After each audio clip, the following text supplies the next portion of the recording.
Buenos días, mis queridos hermanos. Le ruego a nuestro Dios que nos envíe su Espíritu, que nos capacite para poder entender su verdad, su realidad, su perspectiva. Hoy vamos a tratar un tema, podríamos decir que es una síntesis de todo el Evangelio, que nos ayudará a comprender cuál es la solución de Dios para nosotros y cuál es el problema del hombre en realidad, de por qué todavía nuestro Señor Cristo Jesús no ha venido a por nosotros, ¿verdad? En el tema que hoy trataremos, teniendo en cuenta todo lo que hemos averiguado hasta este momento, ¿verdad? En realidad, este tema lo hemos tratado con anterioridad, pero teniendo en cuenta todas las realidades que hemos tratado últimamente, ¿verdad? Creo que tenemos una mayor comprensión de la realidad que Dios trata de presentarnos, de ayudarnos a comprender para poder estar preparados para el encuentro con Él. La reflexión de hoy está titulada Sin traje de boda. Es doloroso en realidad este título, pero lo que Dios trata de hacer es revelarnos por qué sin traje, dónde reside el problema, ¿verdad? Porque la realidad es que el cristianismo espera que Dios venga a por nosotros, pero desgraciadamente no entendemos que toda esta cuestión está en nuestras manos. Dios no viene porque está esperando un pueblo que comprenda cuál es la solución, ¿verdad? ¿Cuál es la solución de Dios preparada para nosotros? ¿Qué es lo que ha de ocurrir en la boda del Cordero? Y creo que la boda del Cordero es uno de los eventos menos predicados, menos comprendidos, menos esperados del Evangelio, ¿verdad? Y me refiero al mundo cristiano en general, pero también a la Odisea, ¿verdad? La Odisea no comprende en totalidad lo que tiene que ocurrir y cuál es la importancia, cómo de importante es este evento, ¿verdad? La boda del Cordero. Bien, sin más dilación vamos a entrar en nuestro tema porque es un tema bastante complejo y profundo y nos va a costar algo de tiempo, ¿verdad? Bien, dice, este capítulo se basa en Mateo 22 del versículo 1 al 14 y dice lo siguiente. La parábola del traje de bodas abre ante nosotros una lección de las más altas consecuencias. Y aquí hay una realidad muy profunda. Como decía antes, desgraciadamente no le hemos prestado la atención que corresponde esta parábola, pero en realidad este evento, ¿verdad? El evento que ha de ocurrir es de las más altas consecuencias para nosotros. Y es necesario comprender qué es lo que ocurre en la boda del Cordero y cómo se puede participar en esta boda del Cordero, ¿verdad? Y nos dice, por el matrimonio se representa la unión de la humanidad con la divinidad. Es decir, en este matrimonio Dios se une al hombre, ¿verdad? Y el hombre a Dios. Utiliza esta parábola para poder entender qué fue lo que pasó en Edén, que vendrá a explicarnos también. Por eso he dicho que es una síntesis de todo el Evangelio, porque vendrá a explicarnos pinceladas de eventos que no hemos entendido en toda su profundidad, por eso no le damos toda la relevancia que tiene la boda del Cordero, ¿verdad? Dice, por el matrimonio se representa la unión de la humanidad, del hombre, con la divinidad. En realidad, con Cristo, ¿verdad? Con el Padre, pero a través de Cristo, ¿verdad? Y dice, el traje de bodas representa el carácter. Y el tema por excelencia aquí es, ¿qué es este carácter? Porque estamos confundidos en cuanto a este asunto, ¿verdad? ¿Qué es este carácter representado por el traje de bodas. Es decir, necesitamos este traje de bodas, que es el carácter, para poder estar presentes en la boda del Cordero. Pero necesitamos entender cómo tenemos este carácter. ¿Cómo obtenemos este carácter, verdad? ¿Cómo se obtiene este carácter? Dice que deben poseer todos los que serán considerados como invitados, atentos, como invitados, idóneos para la boda. Apenas como invitados, ¿verdad? Dice, en esta parábola, como la de la gran cena, se ilustra la invitación evangélica, su rechazo por parte del pueblo judío primero, y la llamada de la misericordia a los gentiles. Y aquí nos habla de primera parte de la historia, el Antiguo Testamento culminando con la venida de Cristo, es decir, con el día de la expiación para los judíos. Luego la segunda parte del Evangelio, Nuevo Testamento, que es vuelta a empezar de nuevo, en este caso con los gentiles, con el santuario celestial, la obra del sumo sacerdote allí, y culminando con el día de la expiación, cuando ha de ocurrir en realidad esta boda del Cordero. Lo vamos a ver a través de la reflexión, ¿verdad? Pero eso es lo que trata de explicarnos. Y aquí podemos ver en una frase la síntesis del Evangelio. Antiguo Testamento, Nuevo Testamento. Y lo que en esencia trata de hacer Dios, tanto en el Antiguo, como el pueblo judío, como en el Nuevo, con los gentiles. ¿Qué es lo que trata de hacer Dios en esencia? ¿Por qué hay un rechazo, tanto por parte de los judíos como por parte de los gentiles? Un rechazo. Por eso no se olviden, el título de la reflexión es Sin traje de boda. El acento está colocado sobre un aspecto, pero que en realidad este aspecto define toda la historia de la humanidad hasta el final del tiempo. Por eso el Evangelio nos habla de un pequeño remanente, los 144.000, ¿verdad? Un pequeño remanente que sí comprenderá cuál es la solución de Dios, la aceptará, tendrán este carácter, participarán de la boda del Cordero, ¿verdad? Por eso es tan importante comprender este evento, ¿verdad? Por lo tanto, dice, en esta parábola, como la de la gran cena, se ilustra la invitación evangélica, su rechazo por parte del pueblo judío y la llamada de la misericordia a los gentiles. Pero por parte de los que rechazan la invitación, esta parábola pone de manifiesto un insulto más profundo y un castigo más terrible. ¿Por qué tratamos este tema hoy? Porque venimos en las reflexiones anteriores, necesitamos entender qué es lo que le pasa a la Odisea. Y necesitamos entender esta parábola en este contexto abierto, entendiendo los errores de entendimiento, ¿verdad? Porque esto es lo que ha hecho Satanás, confundirnos, ¿verdad? Engañarnos, confundirnos, incluido a la Odisea. Y por eso no entendemos la invitación de Dios a la boda del Cordero. Porque en realidad, lo vamos a ver, la boda del Cordero empieza a partir de 1844. Es decir, con el comienzo empieza la boda del Cordero con el comienzo del día de la expiación. Pero la boda en sí es el último acto, que es por matrimonio se representa la unión de la humanidad con la divinidad. Cristo vuelve a ser rey de esta tierra porque tiene al hombre, tiene el dominio de nuevo, recuperado del enemigo, perdido en realidad por Adán, por engaño y por error, por confusión, ¿verdad? Pues Cristo recupera el dominio, recupera al hombre, a todo aquel que le elige a él, elige casarse a participar a este matrimonio, ¿verdad? Con Cristo. Por lo tanto, la invitación a la fiesta es una invitación de rey. Procede de alguien que está investido de poder de mando, confiere un gran honor, sin embargo el honor no se aprecia.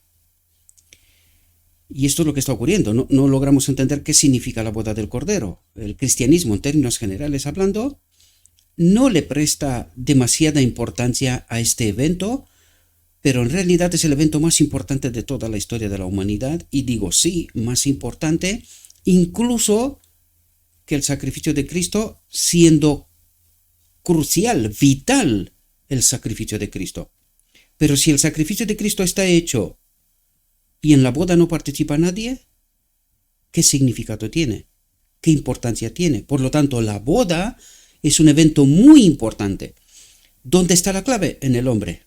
El hombre tiene que entender cuál es la solución de Dios. ¿Cómo va a resolver Dios este asunto? Y este asunto es, la solución es el día de la expiación, pero sobre todo la boda del Cordero.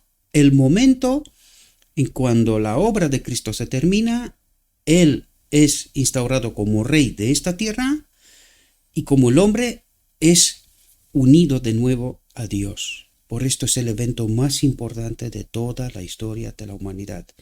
Esta tierra y el hombre será recuperado por Dios, entendiéndose todos aquellos que escogen a Cristo, ¿verdad? Se someten a Cristo, comprenden la realidad.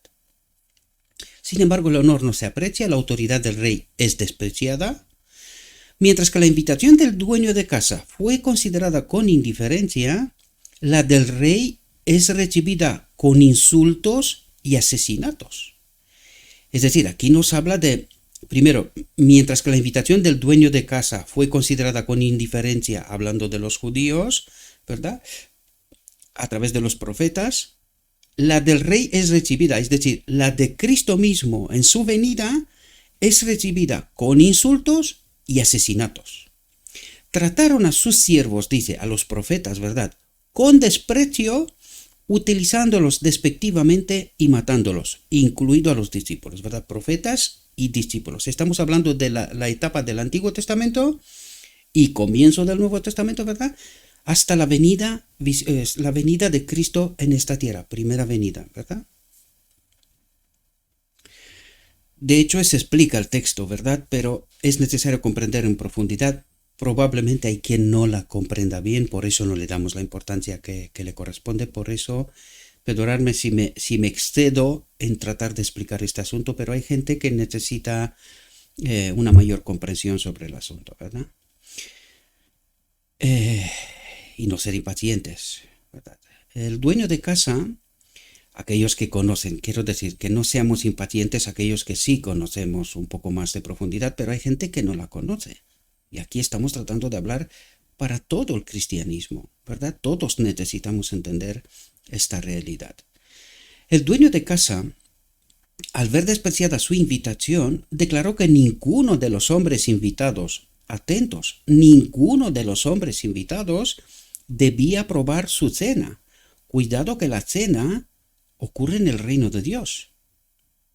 Después de la boda, una vez que Cristo viene y nos lleva consigo mismo, la cena ocurre en el cielo, pero la boda ocurre en el tiempo en cuando el hombre todavía está aquí y no sabe. Atentos cómo termina la reflexión. Trataré de explicar este asunto, ¿verdad? Pero os lo digo desde ahora. Cuidado, porque nosotros no sabemos exactamente el momento cuando ocurre la boda del Cordero, ¿verdad? Tenemos migas de pan en el Evangelio, ¿verdad? Podemos entender que ha ocurrido la boda del Cordero una vez que se da el decreto de muerte. Ahí sí que podemos entender que la boda del Cordero ya ha pasado y los que son salvos ya son sellados, pero no podemos saber el momento exacto, ¿verdad? No tenemos otras referencias, ¿verdad? Pero para los que habían despreciado al rey se decreta algo más que la exclusión de su presencia y de su mesa. Envió sus ejércitos y destruyó a esos asesinos y quemó su ciudad. Aquí está hablando del año 70 y de Jerusalén, la destrucción de Jerusalén, ¿verdad? Dice, en ambas parábolas, el banquete está provisto de invitados. Pero la segunda muestra que hay una preparación que deben hacer todos los que asisten al banquete. Es decir, hay una preparación previa de todos los que asisten al banquete.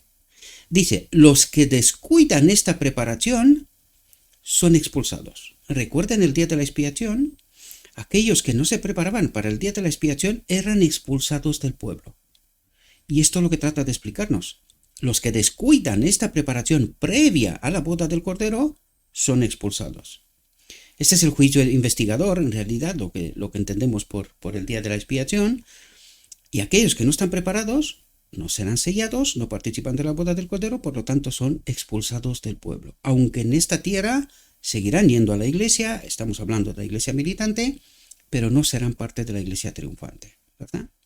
Y esto es lo que en realidad Dios trata de explicarnos. Por eso os he hablado de la síntesis del Evangelio y la solución de Dios para con el hombre.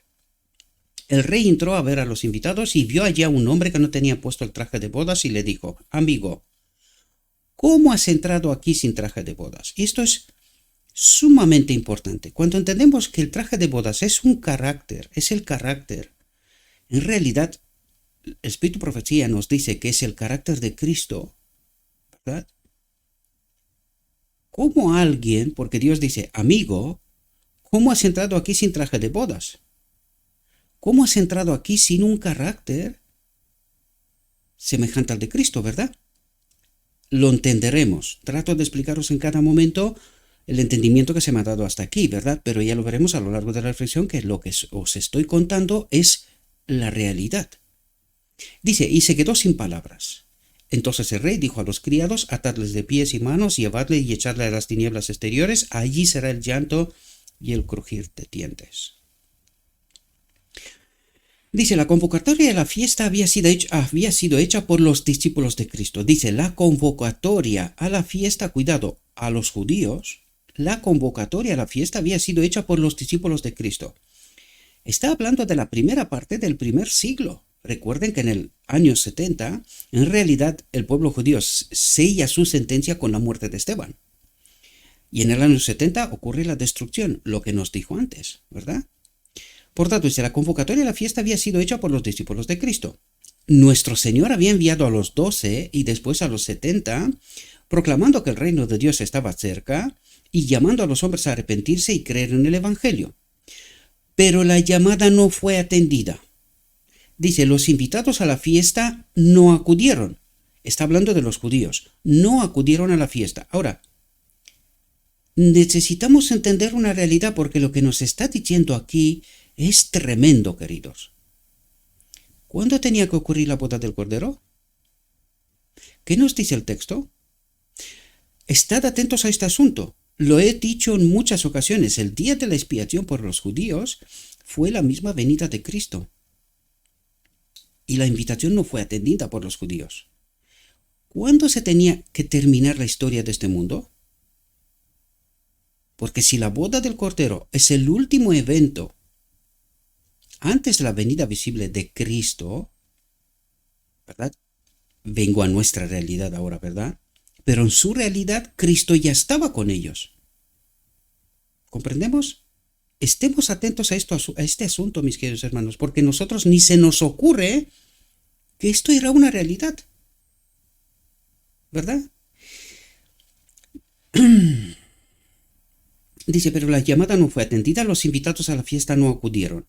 Los sirvientes fueron enviados más tarde a decir: he aquí, he preparado mi cena, mis bueyes y mis animales cebados han sido matados y todo está preparado. Dice, todo está preparado, venid a las bodas. Y fijaos lo que nos dice. Este fue el mensaje llevado a la nación judía después de la crucifixión de Cristo. Porque dice, venid a las bodas, todo está preparado. O todo está preparado, venid a las bodas. ¿Qué tiene que ocurrir en las bodas?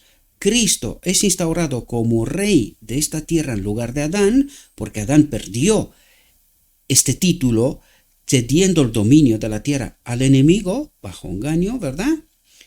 Pero Cristo vino y en la boda en realidad es instaurado, se vuelve a tomar el dominio de la tierra y al hombre. Por lo tanto, les está diciendo a los judíos que todo está preparado y que vengan las bodas.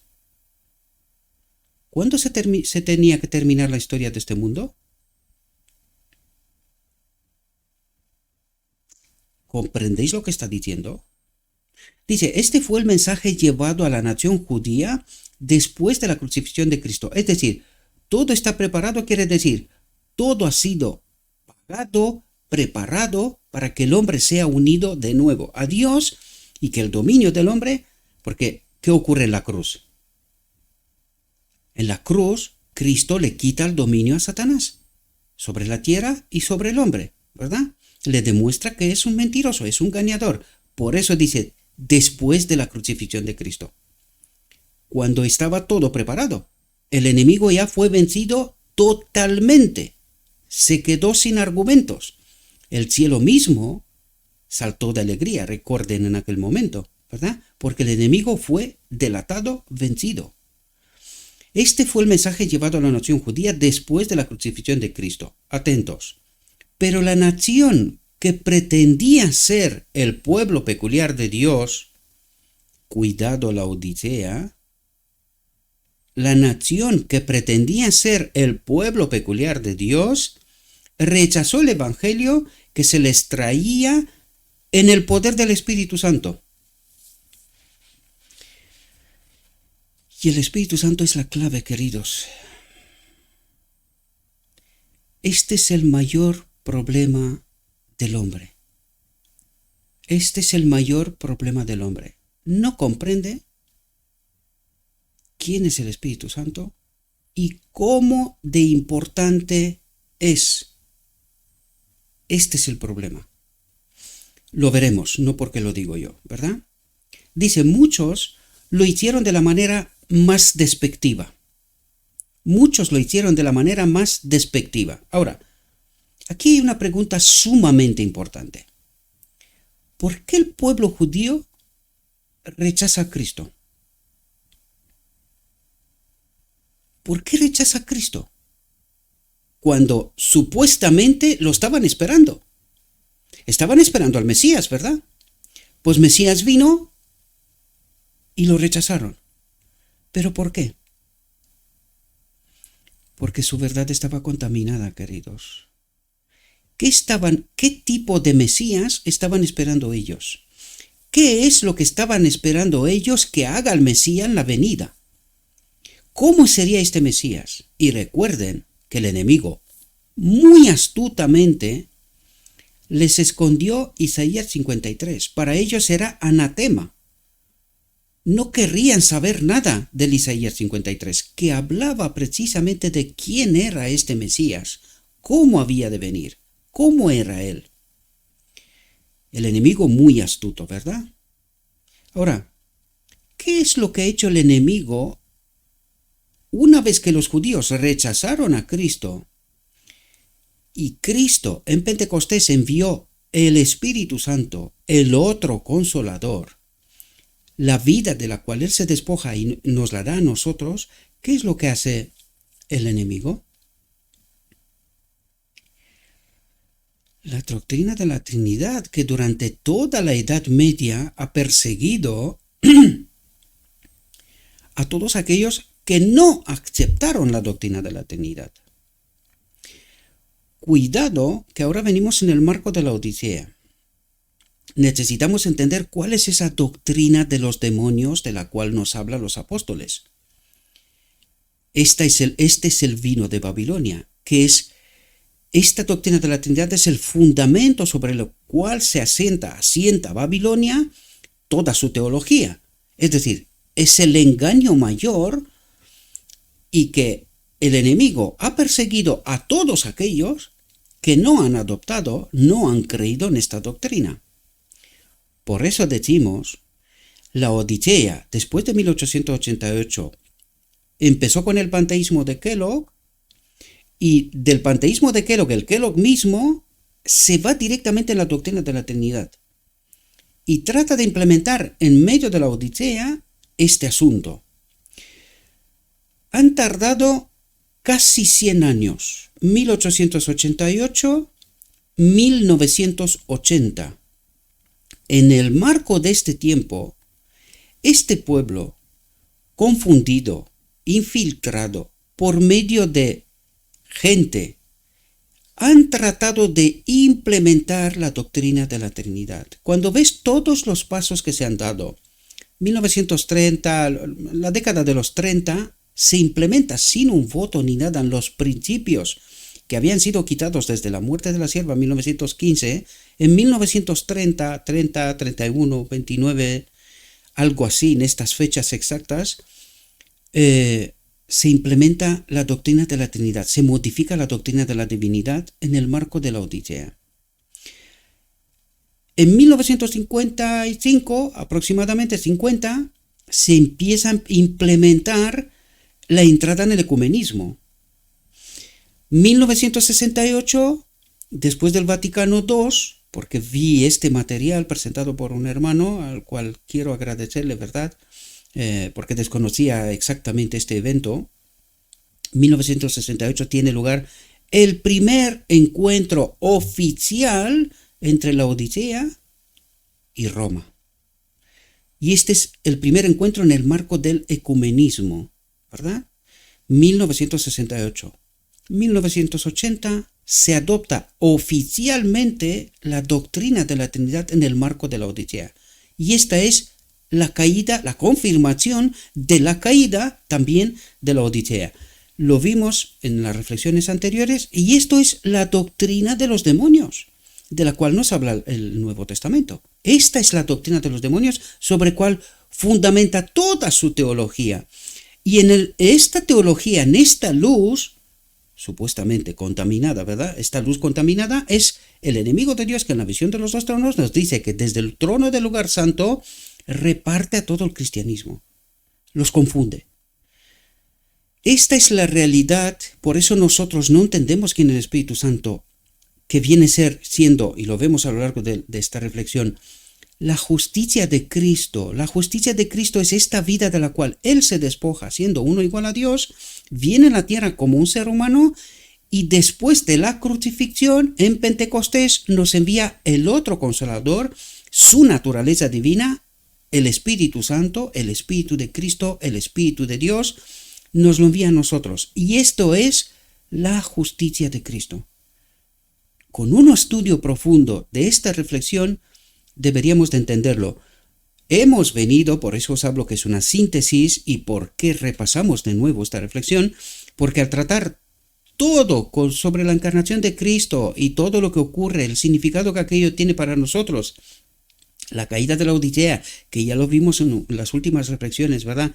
Que es increíble, sí, pero es verdad. Ahora sí tenemos que tratar de nuevo la boda, porque necesitamos entender estos detalles. ¿Qué es lo que necesita el remanente final para poder tener el carácter de Cristo y poder participar en la boda del Cordero?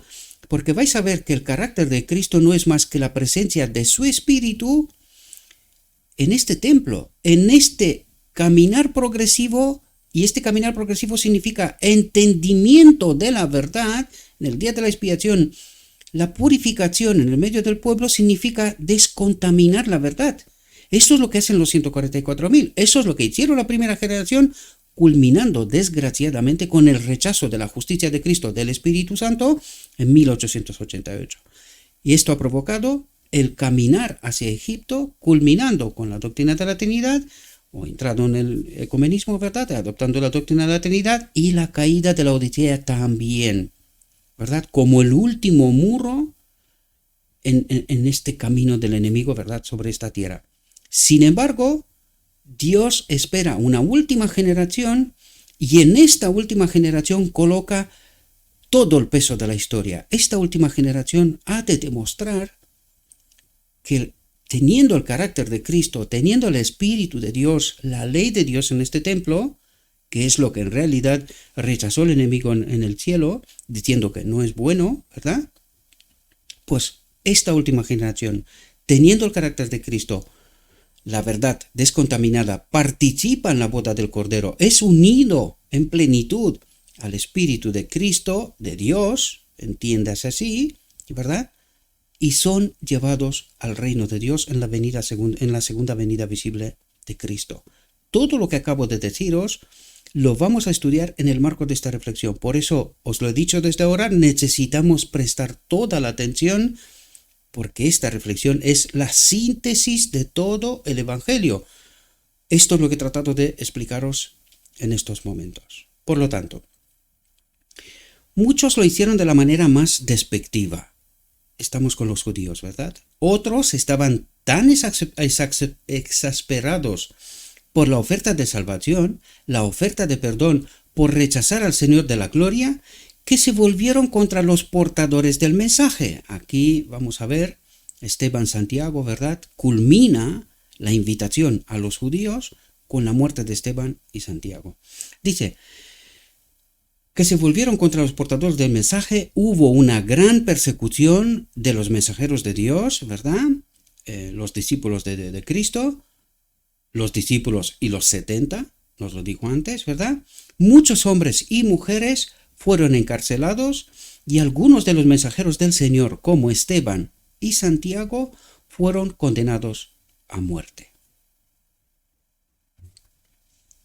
Dice, así, el pueblo judío selló su rechazo a la misericordia de Dios. El resultado fue predicho por Cristo en la parábola. El rey envió sus ejércitos y destruyó a esos asesinos y quemó su ciudad. El juicio pronunciado cayó sobre los judíos en la destrucción de Jerusalén y la dispersión de la nación. La tercera llamada, atentos aquí porque viene a 1844, ¿verdad? El día de la expiación de nuestra realidad, el comienzo del día de la expiación de nuestra realidad, dice, la tercera llamada a la fiesta representa la entrega del evangelio a los gentiles. El rey dijo, las bodas están preparadas. ¿Desde cuándo? Desde que fue enviado el Espíritu Santo, podríamos decir desde la crucifixión de Cristo, las bodas están preparadas. ¿Pero qué pasó? ¿Por qué no participamos de las bodas? Por lo que acabo de explicaros, queridos. Después del primer siglo ya empezaron las confusiones, ya empezó la implementación de la doctrina de la Trinidad, y esto impidió al pueblo que entienda quién es el Espíritu Santo, la solución de Dios para el hombre, y de este modo Satanás se aseguró su éxito. El hombre no entendería cómo ha de participar de las bodas del Cordero, porque nosotros decimos cosas sobre el Espíritu Santo, pero yo en su momento hice la pregunta, ¿Dios también está de acuerdo con lo que nosotros creemos? ¿Con esa confusión y con este engaño? Si no lo fue de acuerdo, no estuvo de acuerdo con Adán en Edén y perdió la gloria de Dios, ¿la vamos a recuperar nosotros de este modo? ¿Con engaño y mentira? Es que no conocemos a nuestro Dios, no conocemos su carácter. Esta es la profunda realidad y es lo que trata de explicarnos a partir de este momento, ¿verdad? La tercera llamada a la fiesta representa la entrega del evangelio a los gentiles. El rey dijo, las bodas están preparadas. Dice, pero los invitados no eran dignos. ¿Quién? Los judíos. Pero los invitados no eran dignos. Y ahora dice, id pues por los caminos y a cuantos encontréis, invitad a las bodas. Y ahora viene a los gentiles, ¿verdad? La invitación fue pasada a los gentiles, siendo rechazados los judíos, ¿verdad? Porque ellos mismos no eran dignos, no la aceptaron. ¿Pero por qué no lo aceptaron? Porque no entendieron la verdad, porque el enemigo se encargó de confundirlos y no comprender quién era el Mesías, quién era Cristo Jesús, ¿verdad? Dice, los servidores del rey que salieron a los caminos reunieron a todos los que encontraron, tanto malos como buenos. Atentos lo que dice de 1844. Era una compañía mixta de muchas iglesias. Es justamente lo que la historia nos revela. Era una compañía mixta. Algunos de ellos no tenían más consideración por el dador del banquete que los que rechazaron la llamada. La clase primero invitada no podía permitirse, pensaban, sacrificar ninguna ventaja mundana por asistir al banquete del rey. Es decir, no abandonar sus iglesias, no abandonar sus posiciones, su nombre, en fin, todos los privilegios que tenían, pues pensaban sacrificar ninguna ventaja humana por asistir al banquete del rey. ¿Cuándo empezó la boda del rey? 1844, ¿verdad? Esta fue la invitación de aquel momento. Y dice, y entre los que aceptaron la invitación, mileritas, ¿verdad? Y entre los que aceptaron la invitación y entraron en el día de la expiación, había algunos que solo pensaban en beneficiarse a sí mismos. Estos fueron los primeros que después del 22 de octubre de 1844, al no entender cuál era el evento que tenía que pasar y que no era otro más que el paso de Cristo del lugar santo al lugar santísimo, dando paso al comienzo del día de la expiación, pues algunos se apartaron, ¿verdad?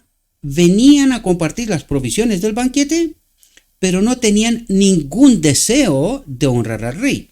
Solo querían ser salvos, pero no les importaba el evento, lo que había que ocurrir. No les importaba al rey. No entendieron qué es lo que estaba por ocurrir, porque esto llevó un poco de tiempo para que se pueda entender qué pasó en realidad en 22 de octubre de 1844, ¿verdad? Dice, cuando el rey entró a ver a los invitados, se reveló el verdadero carácter de todos. Y ahora habla del momento desde 1844 hasta el final del tiempo, ¿verdad? Estamos en la parábola. Por lo tanto, aquí nos habla desde 1844 hasta el final del tiempo. Y dice, cuando el rey entró a ver a los invitados, se reveló el verdadero carácter de todos. A cada invitado al banquete se le había proporcionado un traje de bodas. ¿Qué quiere decir aquí? Que el Espíritu Santo fue enviado desde Pentecostés. Por lo tanto, este traje, la presencia del Espíritu Santo, que construye en nosotros un carácter basado en la verdad, hay que entender qué pasó en el marco de la primera generación, 1844-1888. ¿Qué pasó? Restablecieron la verdad, quitaron de por medio la falsa doctrina de la Trinidad. Los pioneros no creyeron en ella y venían de iglesias que creían en la doctrina de la Trinidad. Por lo tanto, colocaron la verdad en su sitio.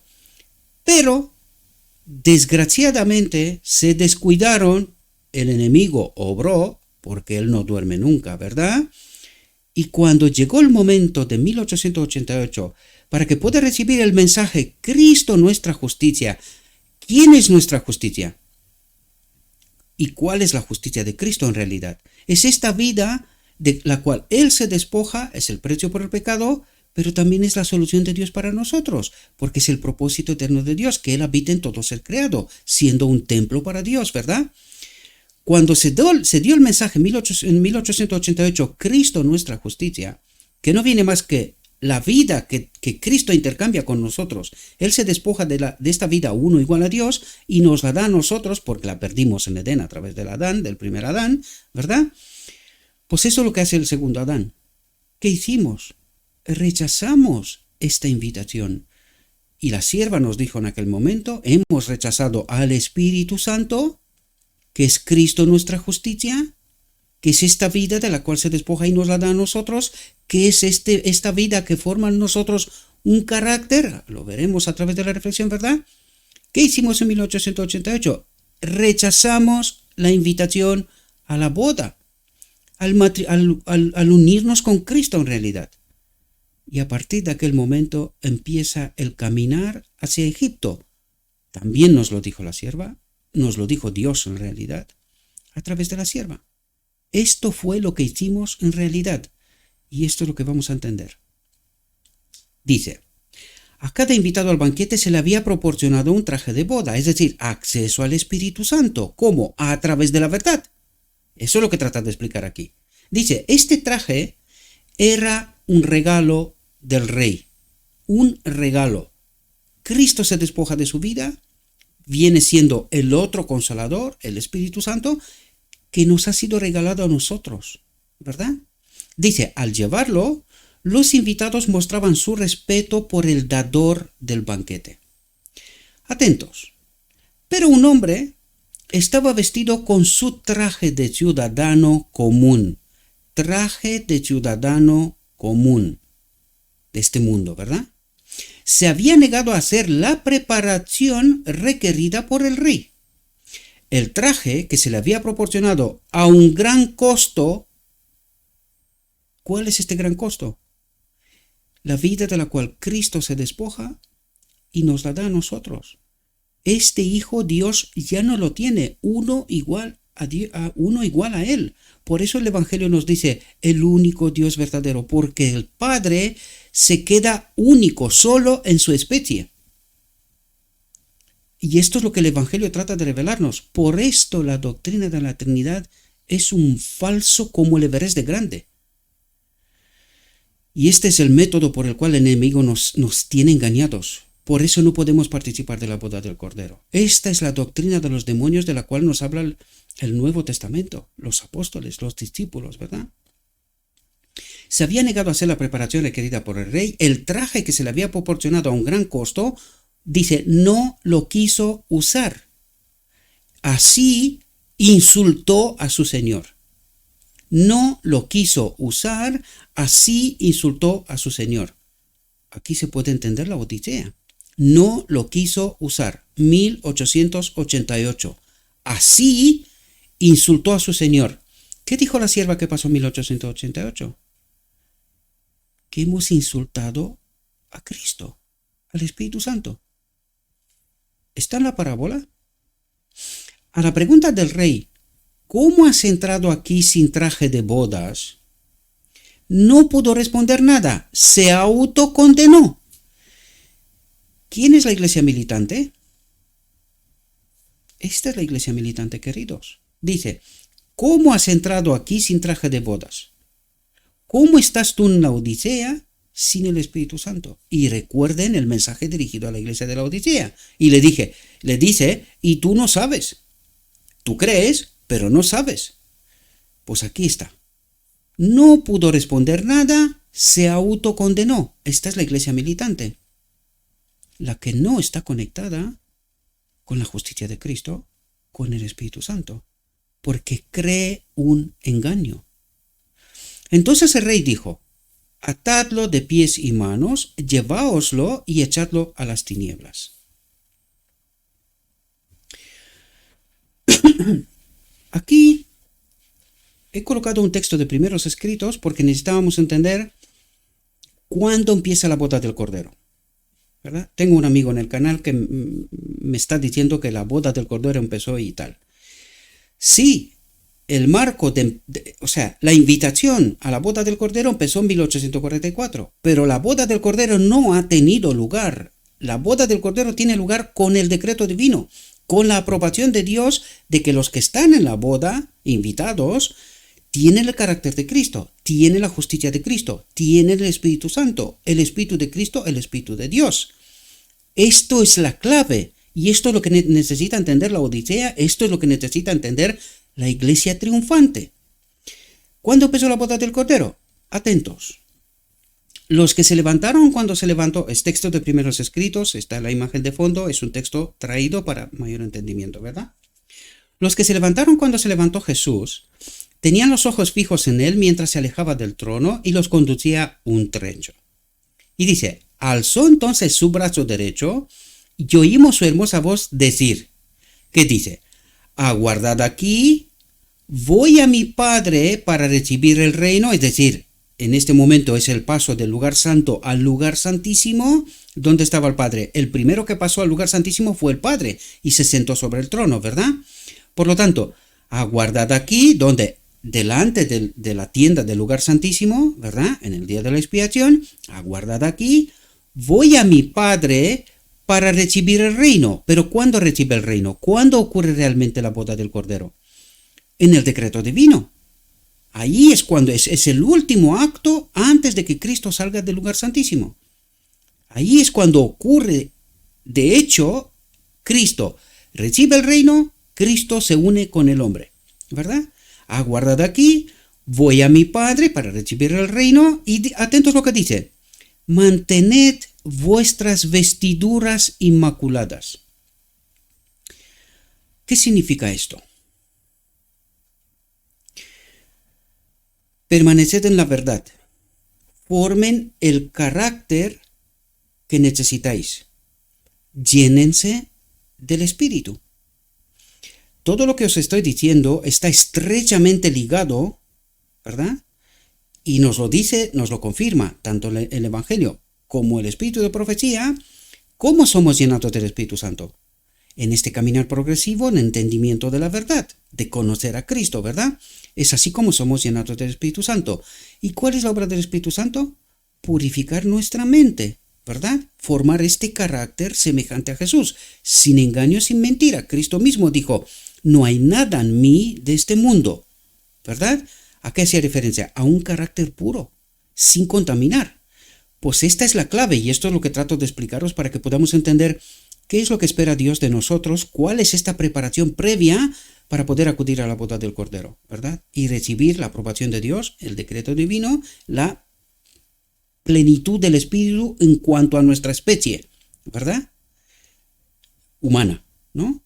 Y dice, mantened vuestras vestiduras inmaculadas, la verdad sin contaminar, la presencia del Espíritu, ¿verdad? Formen este carácter, y dentro de poco volveré de las bodas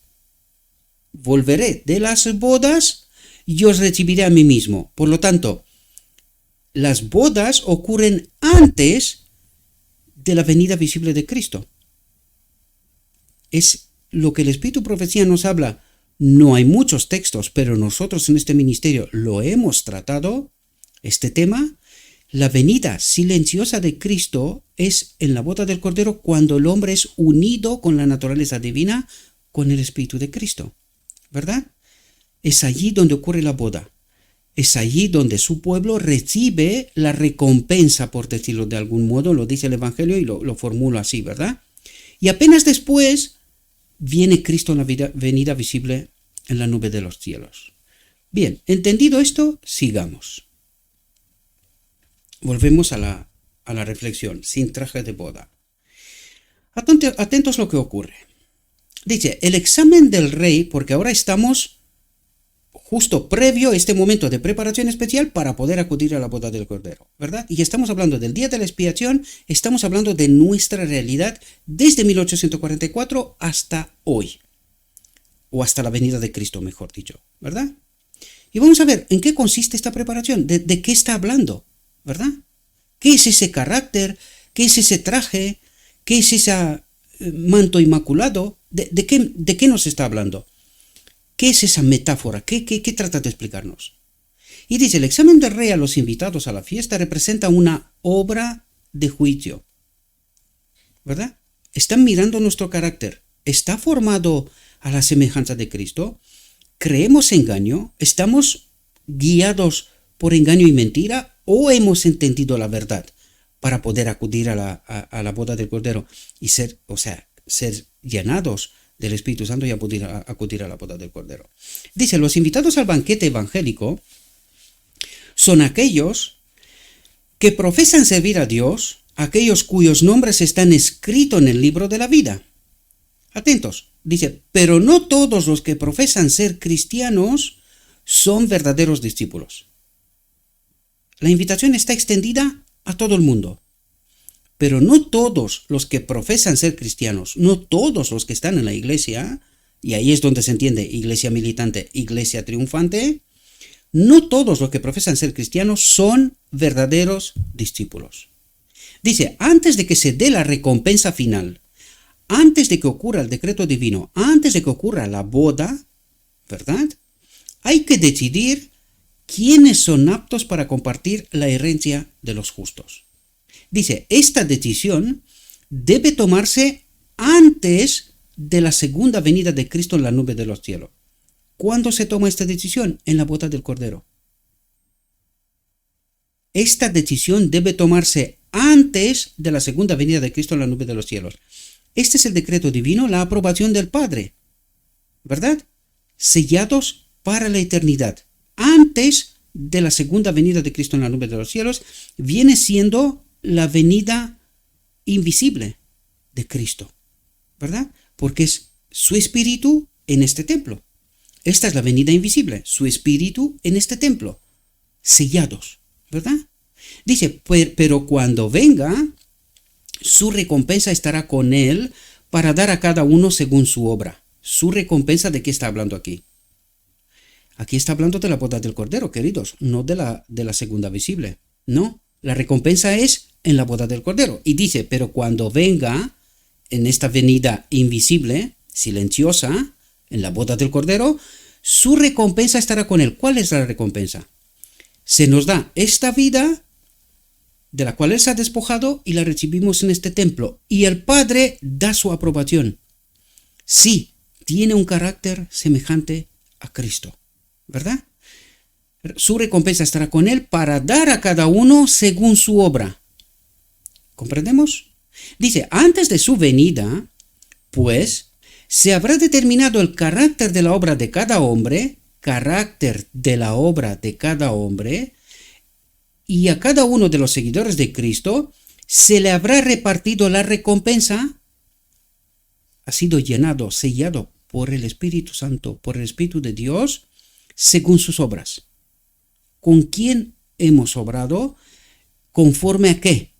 ¿A la verdad sin contaminar o a la verdad contaminada? ¿Comprendemos? De esto nos habla y nos lo explicará, ¿verdad? Lo que pasa es que en cada momento tengo que explicaros de qué nos habla, qué es lo que trata de explicarnos, ¿verdad?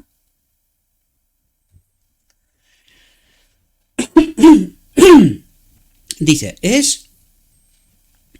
perdonad un momento.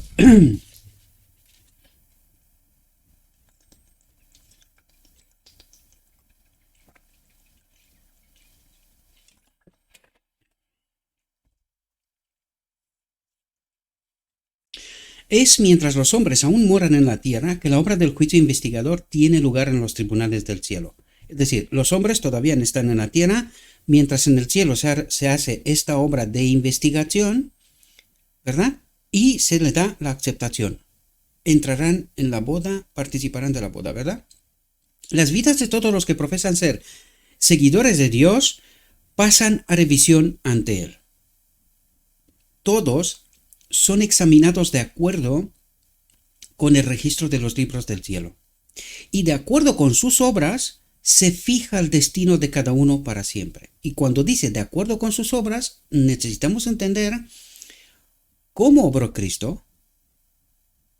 Él mismo dijo, no soy yo el que hace estas obras, sino el Padre, el Espíritu de Dios, que habita en mí, ¿verdad? Lo vimos en reflexiones anteriores. A Cristo le fue concedido en abundancia el Espíritu Santo, ¿verdad? O en plenitud el Espíritu Santo. Por lo tanto, ¿quién era el carácter de Cristo?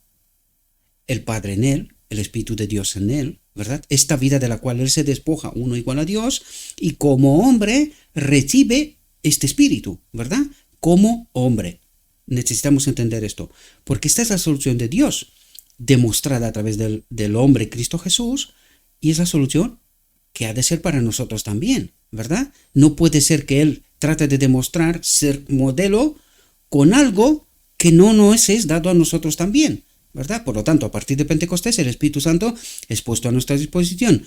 ¿Por qué no lo tenemos tal como Cristo lo tuvo?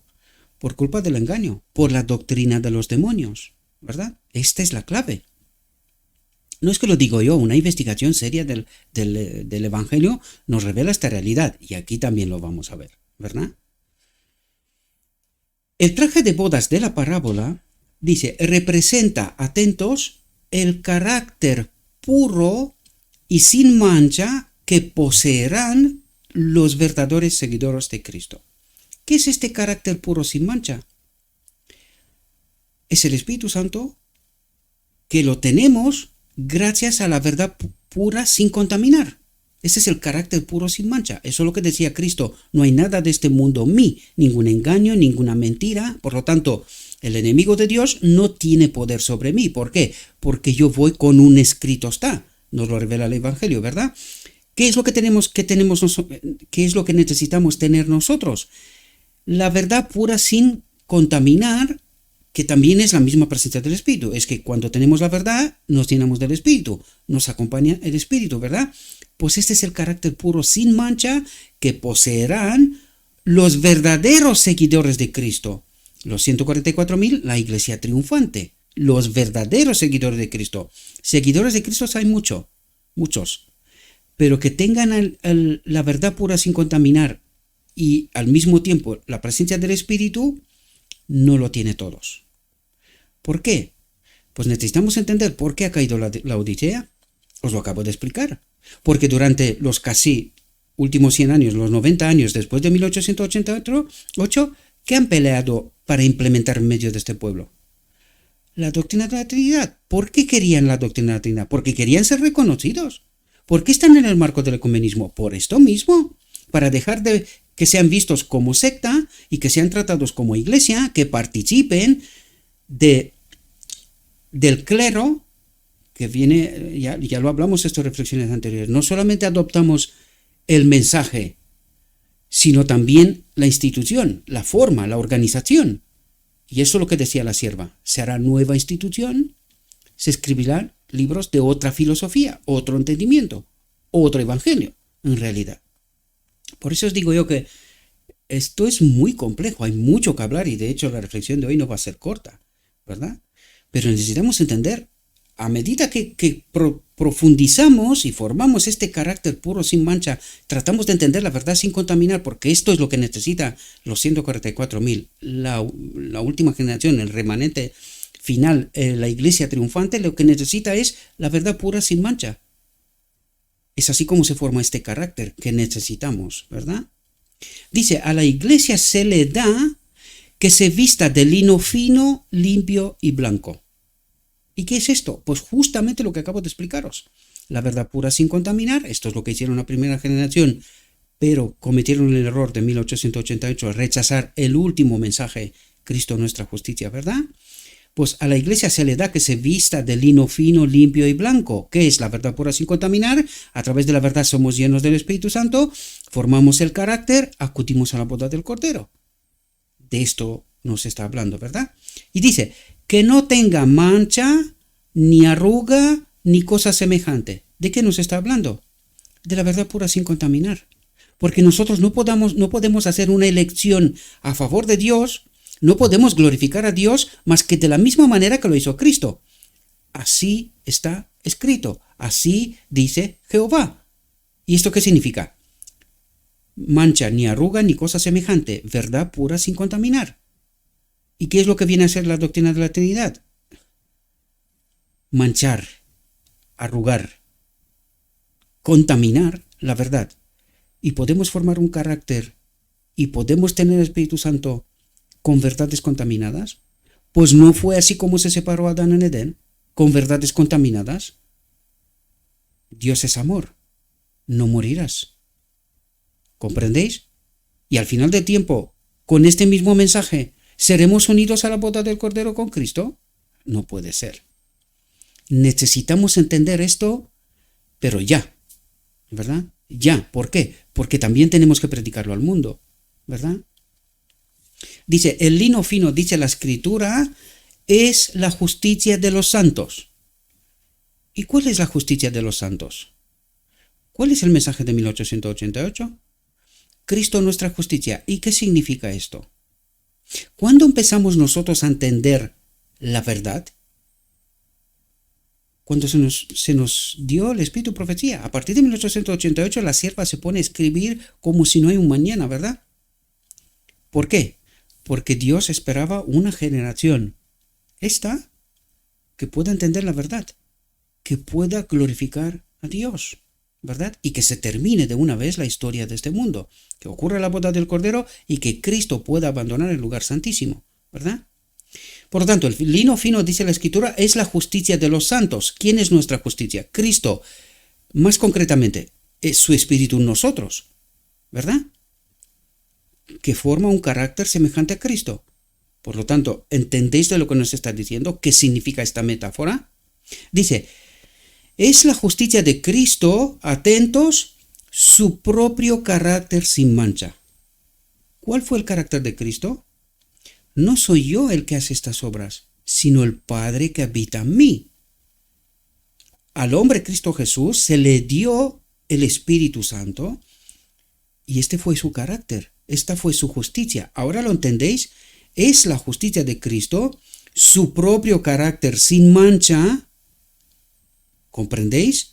Que por medio de la fe, ¿qué significa que por medio de la fe? Que por medio de investigar y averiguar la verdad, ¿verdad? Sin contaminar, lo que nos dijo antes, que se vista de lino fino, limpio y blanco, que no tenga mancha ni arruga ni cosa semejante. Esto es un estudio profundo, lo vimos en la reflexión. Cristo todavía, después de que la Odisea ha caído, ¿verdad? Cristo todavía está en el lugar santísimo, mediando para aquellos que lo buscan, que buscan la verdad, que buscan entender, ¿verdad? Aún así, dice Jehová. ¿Y qué es lo que dice aquí? Que por medio de la fe, de un estudio, de búsqueda de Cristo, de un estudio, de un entendimiento de la verdad pura sin contaminar, se imparte a todos los que lo reciben como su Salvador personal. ¿Quién es este Salvador personal? El Espíritu Santo. ¿El Espíritu Santo es mi Salvador personal? ¿Entendéis por qué la doctrina de la Trinidad es la que impide precisamente que el pueblo llegue a este carácter sin mancha, ni arruga, ni cosa semejante? Porque mi Salvador personal es esta vida de la cual Cristo se despoja y nos la da a nosotros. ¿Y es quién? El Espíritu de Cristo, el Espíritu del Padre. Mi Salvador personal es este Espíritu que el enemigo en el cielo decía que no es bueno, que no son libres. ¿Ahora entendéis? Cristo nuestra justicia. Este Salvador personal, el Espíritu Santo, que forma un carácter y que lo tenemos en base a la verdad sin contaminar. Comprendemos la profundidad de lo que el Evangelio trata de decirnos. ¿Y qué es lo que impide que esto ocurra? La doctrina de los demonios, la doctrina de la Trinidad, sobre la cual Babilonia tiene asentada toda su doctrina, ¿verdad? Todo su entendimiento del Evangelio, la doctrina de la Trinidad. Toca investigar, no tenéis por qué creerme. Yo, como os lo digo, soy un poste de advertencia. Vosotros tenéis que investigar, tenéis que formar este carácter basado en la verdad, no en Gabriel ni en ninguna otra cosa, ¿verdad? Dice, el manto blanco de la inocencia, fijaos que va al Edén y nos explica qué es esto, ¿verdad? ¿Qué es lo que ha perdido Adán? Dice, el manto blanco de la inocencia lo llevaban nuestros primeros padres cuando fueron colocados por Dios en el santo Edén. Vivían en perfecta conformidad con la voluntad de Dios. ¿Qué es el carácter que tenía Adán? ¿Cómo obedecía Adán la ley? Porque este manto blanco de inocencia era el Espíritu de Dios en él, ¿verdad? Dice, vivían en perfecta conformidad con la voluntad de Dios. Toda la fuerza de sus afectos estaba entregada a su Padre Celestial. Toda la fuerza de sus afectos estaba entregada ¿a quién? A su Padre Celestial. Una hermosa y suave luz, la luz de Dios, envolvía a la santa pareja. Este manto de luz era un símbolo de sus vestimentas espirituales de inocencia celestial. Este manto de luz era el símbolo de la misma presencia del Espíritu de Dios, según el propósito eterno de Dios, que Él habita en todo ser creado. Y esto fue lo que Adán en Edén tenía y perdió desconfiando de Dios con el pecado, ¿verdad? Si hubieran permanecido fieles a Dios, dice, habría seguido envolviéndolos siempre, eternamente, ¿verdad? Dice, pero cuando el pecado entró, cuando se separó de Dios, porque ¿qué es el pecado? En última instancia, separación de Dios. Pero cuando el pecado entró, cortaron su conexión con Dios. Ahora entendemos que perdió Adán en Edén. El Espíritu de Dios, ¿verdad?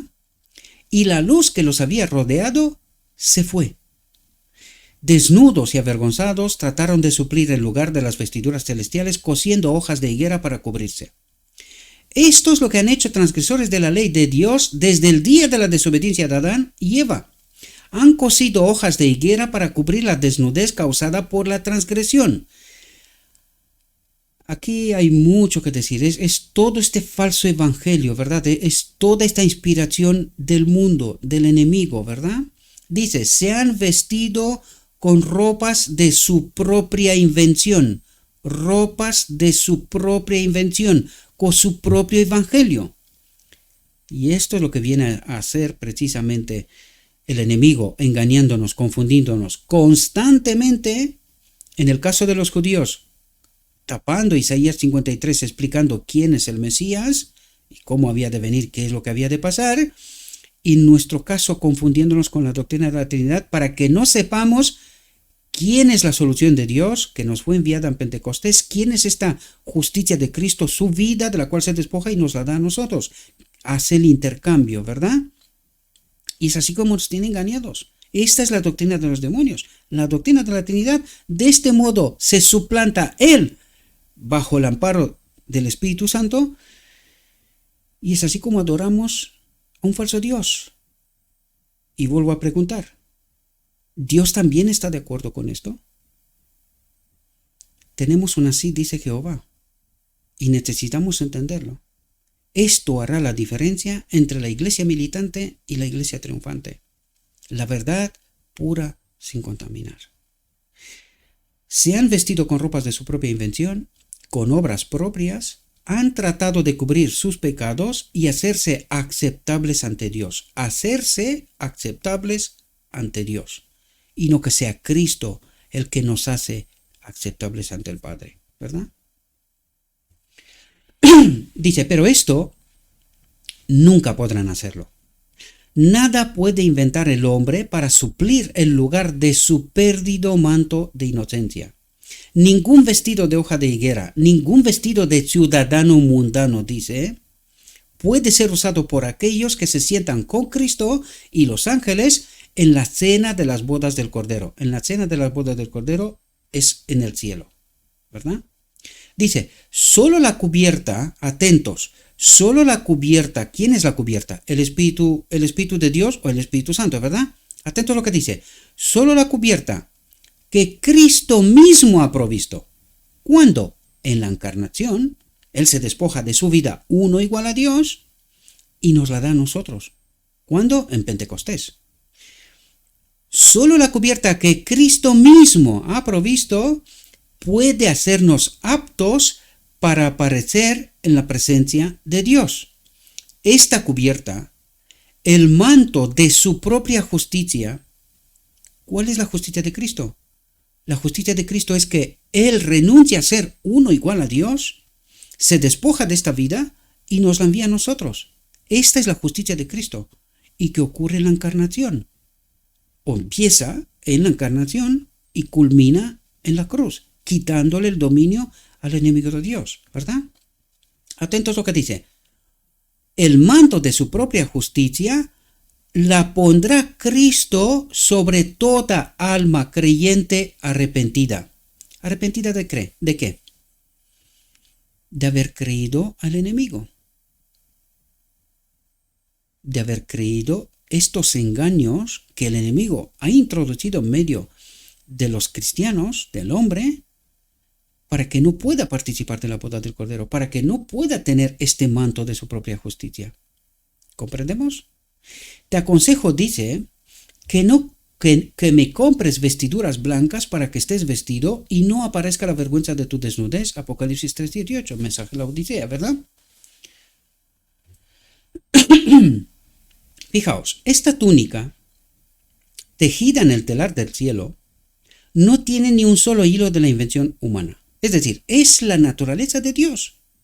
Es esta naturaleza de la cual Cristo se despoja, viene siendo el Espíritu Santo, el otro consolador que nos lo envía a nosotros, ¿verdad? Dice, Cristo en su humanidad forjó un carácter perfecto. ¿Cómo forjó Cristo un carácter perfecto? Con esta plenitud del Espíritu que le fue dada, ¿verdad? En abundancia. ¿Por qué? ¿Por qué nos dice esto? Porque luego este Espíritu nos lo envía a nosotros. Y lo que quiere decir es que Cristo en su humanidad, en nuestra condición, forjó un carácter perfecto, porque después con este Espíritu tiene que formar en nosotros este carácter perfecto. ¿Comprendéis? Por eso nos habla del carácter de Cristo. Nuestro carácter ha de ser semejante al carácter de Cristo. ¿Pero quién es este carácter? Es esta vida de la cual se despoja, es este Espíritu que nos da a nosotros. Cristo en su humanidad forjó un carácter perfecto y este carácter se ofrece a impartirnos. ¿Ahora entendéis quién es el carácter? Es esta vida de Cristo, es este Espíritu que se puso en el hombre Cristo Jesús, que forjó un carácter perfecto con este Espíritu y que este carácter, este Espíritu, se ofrece a impartirnos. ¿Ahora comprendéis? ¿Y qué es lo que necesitamos nosotros para poder acudir a la boda del Cordero? este carácter forjado por este espíritu. ¿Entendéis? Cuando habla del carácter, es la misma presencia del espíritu también, ¿verdad? Porque este es el propósito eterno de Dios, que Él habite en todo ser creado. Esto forma el carácter, este es el carácter, esta es la ley de Dios, esta es la semejanza, la conformidad con el carácter de Dios, ¿verdad? Dice, viene explicándonos aquí, ¿verdad? Dice, todas nuestras justicias son como trapos de inmundicias, Isaías. Todo lo que podemos hacer por nosotros mismos está contaminado por el pecado, pero el Hijo de Dios fue manifestado para quitar nuestros pecados y en Él no hay pecado. Dice, el pecado se define como la transgresión de la ley, la separación de Dios. ¿Quién es la ley? El Padre. La separación de Dios, de la ley, de Dios. Dice, pero Cristo fue obediente a cada requisito de la ley, dijo de sí mismo, y nos explica quién es la ley, ¿verdad? Cristo fue obediente ¿a quién? Al Padre. Cristo fue obediente a cada requisito de la ley. ¿Quién es la ley? El Padre. Y lo explica aquí. Dijo de sí mismo, me deleito en hacer tu voluntad, oh Dios mío, si tu ley, tu espíritu está en mi corazón, en mi mente, forjando ¿qué? Un carácter perfecto. ¿Comprendéis de lo que nos está hablando? Dice, cuando estaba en la tierra, dijo a sus discípulos, he guardado los mandamientos de mi Padre. Por su perfecta obediencia, me voy a alejar porque tengo la sensación que el sonido va a salir un poco malo. Por su perfecta obediencia, ha hecho posible que todo ser humano obedezca los mandamientos de Dios. Por su perfecta obediencia, por este carácter perfecto que Él forjó y que nos lo imparte a nosotros, dice, por su perfecta obediencia ha hecho posible que todo ser humano obedezca los mandamientos de Dios. ¿Cuándo? Cuando tiene la justicia de Cristo, cuando tiene la presencia del Espíritu. ¿Cómo se tiene la presencia del Espíritu? A través de la verdad sin contaminar. ¿Comprendemos la cadena? Todo estrechamente ligado, ¿verdad? Dice, cuando nos sometemos a Cristo, ¿cómo nos sometemos a Cristo? A través de la verdad, a través del Espíritu, ¿verdad? El corazón, la mente, se une a su mente. ¿Y cómo somos nosotros uno? Cristo y el Padre son uno. ¿Cómo? Por el Espíritu. Cristo con nosotros son uno. ¿Cómo? El Espíritu. Nos une al Padre. ¿Cómo? Por el Espíritu. ¿Comprendéis? ¿Comprendéis? Dice, la voluntad se funde en su voluntad. Nuestra voluntad se funde en su voluntad. ¿Cuál era la voluntad de Cristo? Me deleito en hacer tu voluntad, oh Dios mío, y tu ley está en mi mente, en tu corazón. Y a través de esta voluntad de Cristo, también se convierte en nuestra voluntad, la misma presencia del Espíritu, ¿verdad? La voluntad se funde en su voluntad, la mente se hace una con su mente, ¿cómo? A través de la verdad, sin contaminar, ¿verdad? Los pensamientos son llevados al cautiverio de Él, dice, y atentos a lo que dice aquí, la clave, vivimos su vida. ¿Cuál vida? De la que se despoja la encarnación y nos la da a nosotros, la que Él también tuvo. Este espíritu, esta vida de la cual se despoja Él, siendo uno igual a Dios, viene a la tierra, nace como hombre, y esta vida de la cual se despoja también se le da a Él, porque luego esta vida que se le da a Él la tiene que impartirnos a nosotros. ¿Comprendéis? Vivimos su vida. ¿Cómo? Por su Espíritu. Y este es el propósito eterno de Dios, que Él habite en todo ser creado. Entonces somos en conformidad con el carácter de Dios. ¿Qué es lo que tiene que ocurrir en la boda del Cordero? Que se nos da esta vida en plenitud. Eternamente, ¿verdad? Dice, esto es lo que significa estar vestido con la ropa de su justicia. Entonces, cuando el Señor nos mira, no ve el manto de la hoja de higuera. ¿Qué es lo que hace el rey cuando entra en la boda del Cordero? Mira el carácter. ¿Y qué es lo que mira en realidad? Mira si tenemos el Espíritu de Cristo. Eso es lo que dice, ¿verdad?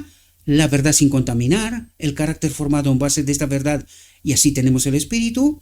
Por lo tanto, entonces cuando el Señor nos mira, no ve el manto de la hoja de higuera, ni la desnudez y deformidad del pecado, comprendéis que el problema no es estar separados, es decir, nosotros separados de Dios solo podemos hacer una cosa, y nos revela el Evangelio, ¿verdad? Pecamos, nuestra mente es de continual mal. ¿Dónde está el problema? En la mente. ¿Cómo se resuelve? Con la presencia del Espíritu de Dios, del Espíritu de Cristo. Esta vida de la cual se despoja y nos la da a nosotros. ¿Dónde ha de habitar? En el arca del pacto. ¿Qué nos revela el santuario? ¿Dónde está la ley? En el arca del pacto, en el día de la expiación, ¿verdad? En el lugar santísimo. Aquí. Por lo tanto, esto es lo que significa estar vestido con la ropa de su justicia. Entonces, cuando el Señor nos mira, no ve el manto de la higuera, ni la desnudez y deformidad del pecado, no las ve sino su propio manto de justicia, su espíritu que nos guía, que nos ayuda a comprender la verdad sin contaminar y tomar decisiones, ¿verdad? Que es la perfecta obediencia a la ley de Jehová. Él mira al espíritu, la presencia del espíritu. ¿Y cómo la tenemos? A través de la verdad sin contaminar, que forma este carácter, ¿verdad? Él no mira el pecado. Mira, ¿estamos viviendo conforme con la verdad sin contaminar, conforme con su espíritu? Y eso es lo que mira. ¿Entendéis lo que nos está diciendo? Mientras el Satanás nos dirige hacia el pecado. ¿No? Has pecado, estás muerto. ¿Verdad? Esa es la obra que hace él en el día de la expiación. Acusación, acusarnos, ¿verdad? Sin embargo, Cristo está buscando si nosotros tenemos la verdad sin contaminar, elegimos que el Espíritu guíe nuestras vidas y qué es lo que hacemos, cuáles son las obras del Espíritu, de la presencia en nuestra mente, ¿verdad? Dice, los invitados al banquete de bodas fueron inspeccionados por el rey. Solo eran aceptados los que habían obedecido sus exigencias. ¿Qué significa esto? Solo eran aceptados aquellos que tenían la verdad sin contaminar, habían obedecido sus exigencias, lo han buscado, han entendido el conflicto, la controversia. ¿Comprendéis? Porque antes que nos dijo, él no ve los pecados, él no ve estas cosas, no, él mira si tenemos el Espíritu. ¿Y cómo tenemos el Espíritu? Cuando empezamos a entender la verdad sin contaminar. Es así como se forma nuestro carácter, ¿verdad? Entonces dice, solo eran aceptados los que habían obedecido sus exigencias. Buscarle a él, ¿no? Y se habían puesto el traje de bodas, se habían llenado del Espíritu, ¿verdad? Lo mismo ocurre con los invitados a la fiesta del Evangelio. Todos deben pasar el escrutinio del gran rey y solo son recibidos los que se han puesto el manto de la justicia de Cristo. Los que lo han buscado, han entendido la verdad, han hecho una elección conforme con la verdad. Han entendido quién es Cristo nuestra justicia, o cuál es nuestra justicia. La presencia de su Espíritu en nuestra mente, en este templo, ¿verdad? Dice, la justicia, atentos a lo que dice ahora, cómo se manifiesta la presencia del Espíritu de Cristo en nuestra mente. La justicia de Cristo, es el hacer bien, y es por sus obras que todos serán juzgados. Nuestro carácter se revela por lo que hacemos. ¿Y qué hacemos? Pues según la verdad que tenemos, si es contaminada, pues hacemos verdades contaminadas, actuamos de manera equivocada. Pero si la verdad está pura sin contaminar, entendemos quién es nuestro poder, quién es nuestra justicia.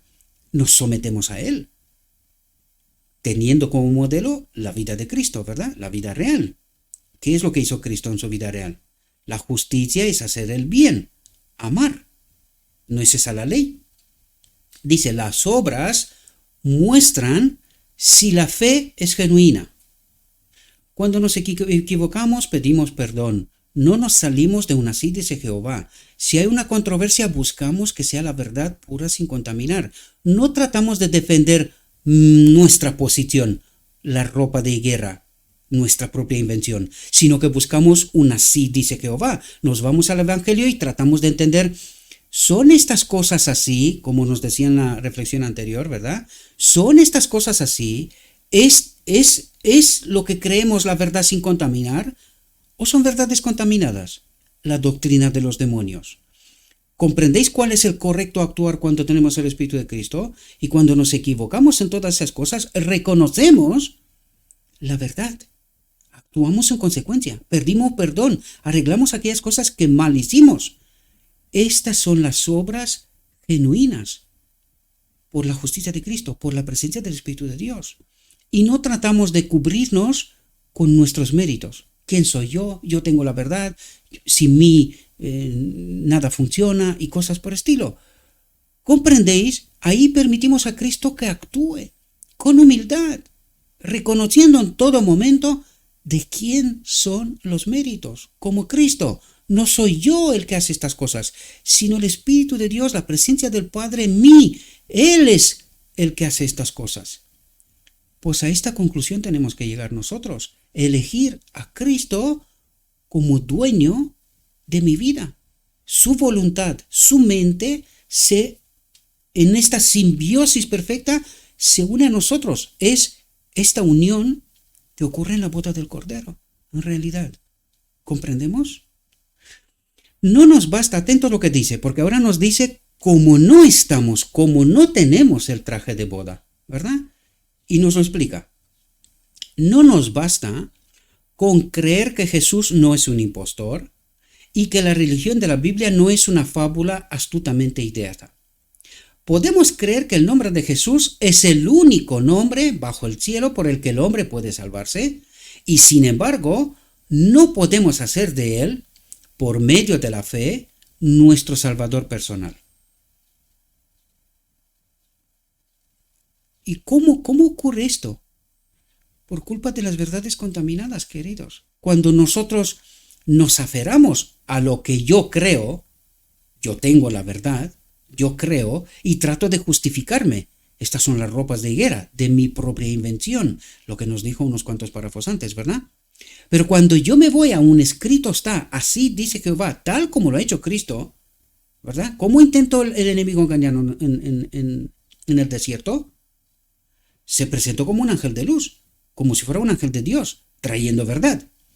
¿Y cómo lo identificó Cristo? Así está escrito, así dice Jehová. Pues eso es lo que tenemos que hacer nosotros ante el conflicto. Cuando aparece una controversia en medio de la iglesia, porque alguien me decía, oye, es que tenemos que evitar traer controversia en medio de la iglesia. Entonces digo, ¿y cómo averiguas la verdad? Tú estás dando por hecho que lo que la iglesia tiene es la verdad pura sin contaminar. Y entonces, ¿cómo ha caído la Odisea? Si tiene la verdad pura sin contaminar, ¿cómo ha caído la Odisea? ¿Cómo quieres tú que la iglesia sea dirigida a la verdad sin que traigas la controversia en medio de ella? Es imposible. O sea, no hay otra forma, ¿verdad? Dice, no basta, y sin embargo no podemos hacer de él por medio de la fe nuestro Salvador personal, ¿verdad?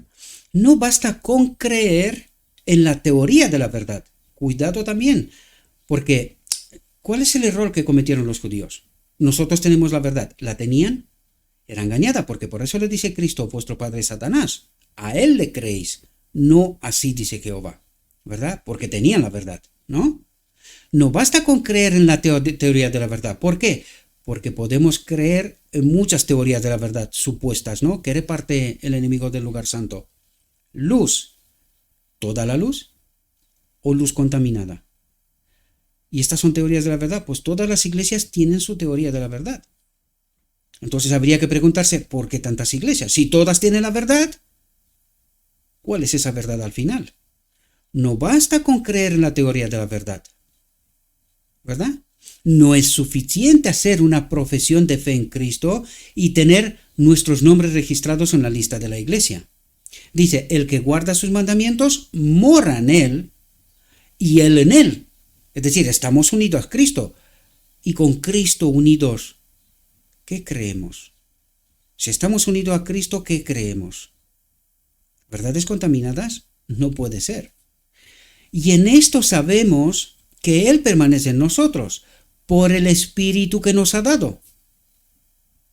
Por esto sabemos, y en esto sabemos que Él permanece en nosotros, por el Espíritu que nos ha dado. En esto sabemos que le conocemos, que estamos unidos a Él, si guardamos sus mandamientos, si caminamos en la verdad, en lo escrito está, en la voluntad de Dios, ¿verdad? Dice, esta es la evidencia genuina de la conversión. Cualquiera que sea nuestra profesión, no equivale a nada menos que Cristo se revele en obras de justicia. Que Cristo se revele en obras de justicia. Y entonces no peleamos con nuestros hermanos, no defendemos verdades que no estamos plenamente seguros conforme con lo escrito está, que es la verdad pura sin contaminar, actuamos como Cristo actuó. Escrito está. Y buscamos lo escrito está. No tratar de defender nuestra posición, porque esto es un error, ¿verdad? Atentos a lo que nos dice aquí. ¿Cómo se forma este carácter? ¿Cómo tenemos al Espíritu de Cristo? Fijaos lo que dice. La verdad debe ser plantada en el corazón. La verdad pura, sin contaminar. Dice, debe controlar la mente y regular los afectos. Todo el carácter debe estar marcado por las palabras divinas. Todo carácter debe estar forjado, formado por un... Así dice Jehová. Está escrito. Biblia y el Espíritu Profecía, ¿verdad? Todo el carácter debe estar marcado por las palabras divinas, por esta verdad sin contaminar, ¿verdad? Dice, cada jota y tilde de la palabra de Dios debe ser llevada a la práctica diaria. Y si no es así, si nosotros vivimos en engaño, ¿tenemos el carácter de Cristo? ¿Tenemos la verdad esta que tiene que ser plantada en el corazón? Porque dice, cada jota y tilde de la palabra de Dios debe ser llevada a la práctica diaria. Si no es así, entonces no tenemos el carácter, no tenemos el espíritu, no somos la iglesia triunfante, no acudiremos a la boda del Cordero. Por eso decía yo, si hay un conflicto, si alguien presenta un conflicto, que hay alguna doctrina, alguna verdad que no está bien entendida, lo que se tiene que hacer es ir a la palabra y cada jota y tilde de la palabra de Dios debe ser llevada a la práctica diaria. Ahora, en este momento quiero explicaros algo, mis queridos hermanos. ¿Podía la sierva tener el Espíritu de Cristo, ser profeta, si no hubiese tenido cada jota y tilde de la palabra de Dios en su práctica diaria? ¿Podía ser ella mensajera de Dios sin obedecer la verdad? Aquí debemos de entender una realidad que ella dijo una y otra vez. Las verdades que le han sido dadas de Cristo mismo a este pueblo en los últimos 50 años, se refiere a la experiencia de la primera generación, no ha de ser cambiada. Y pregunta clave.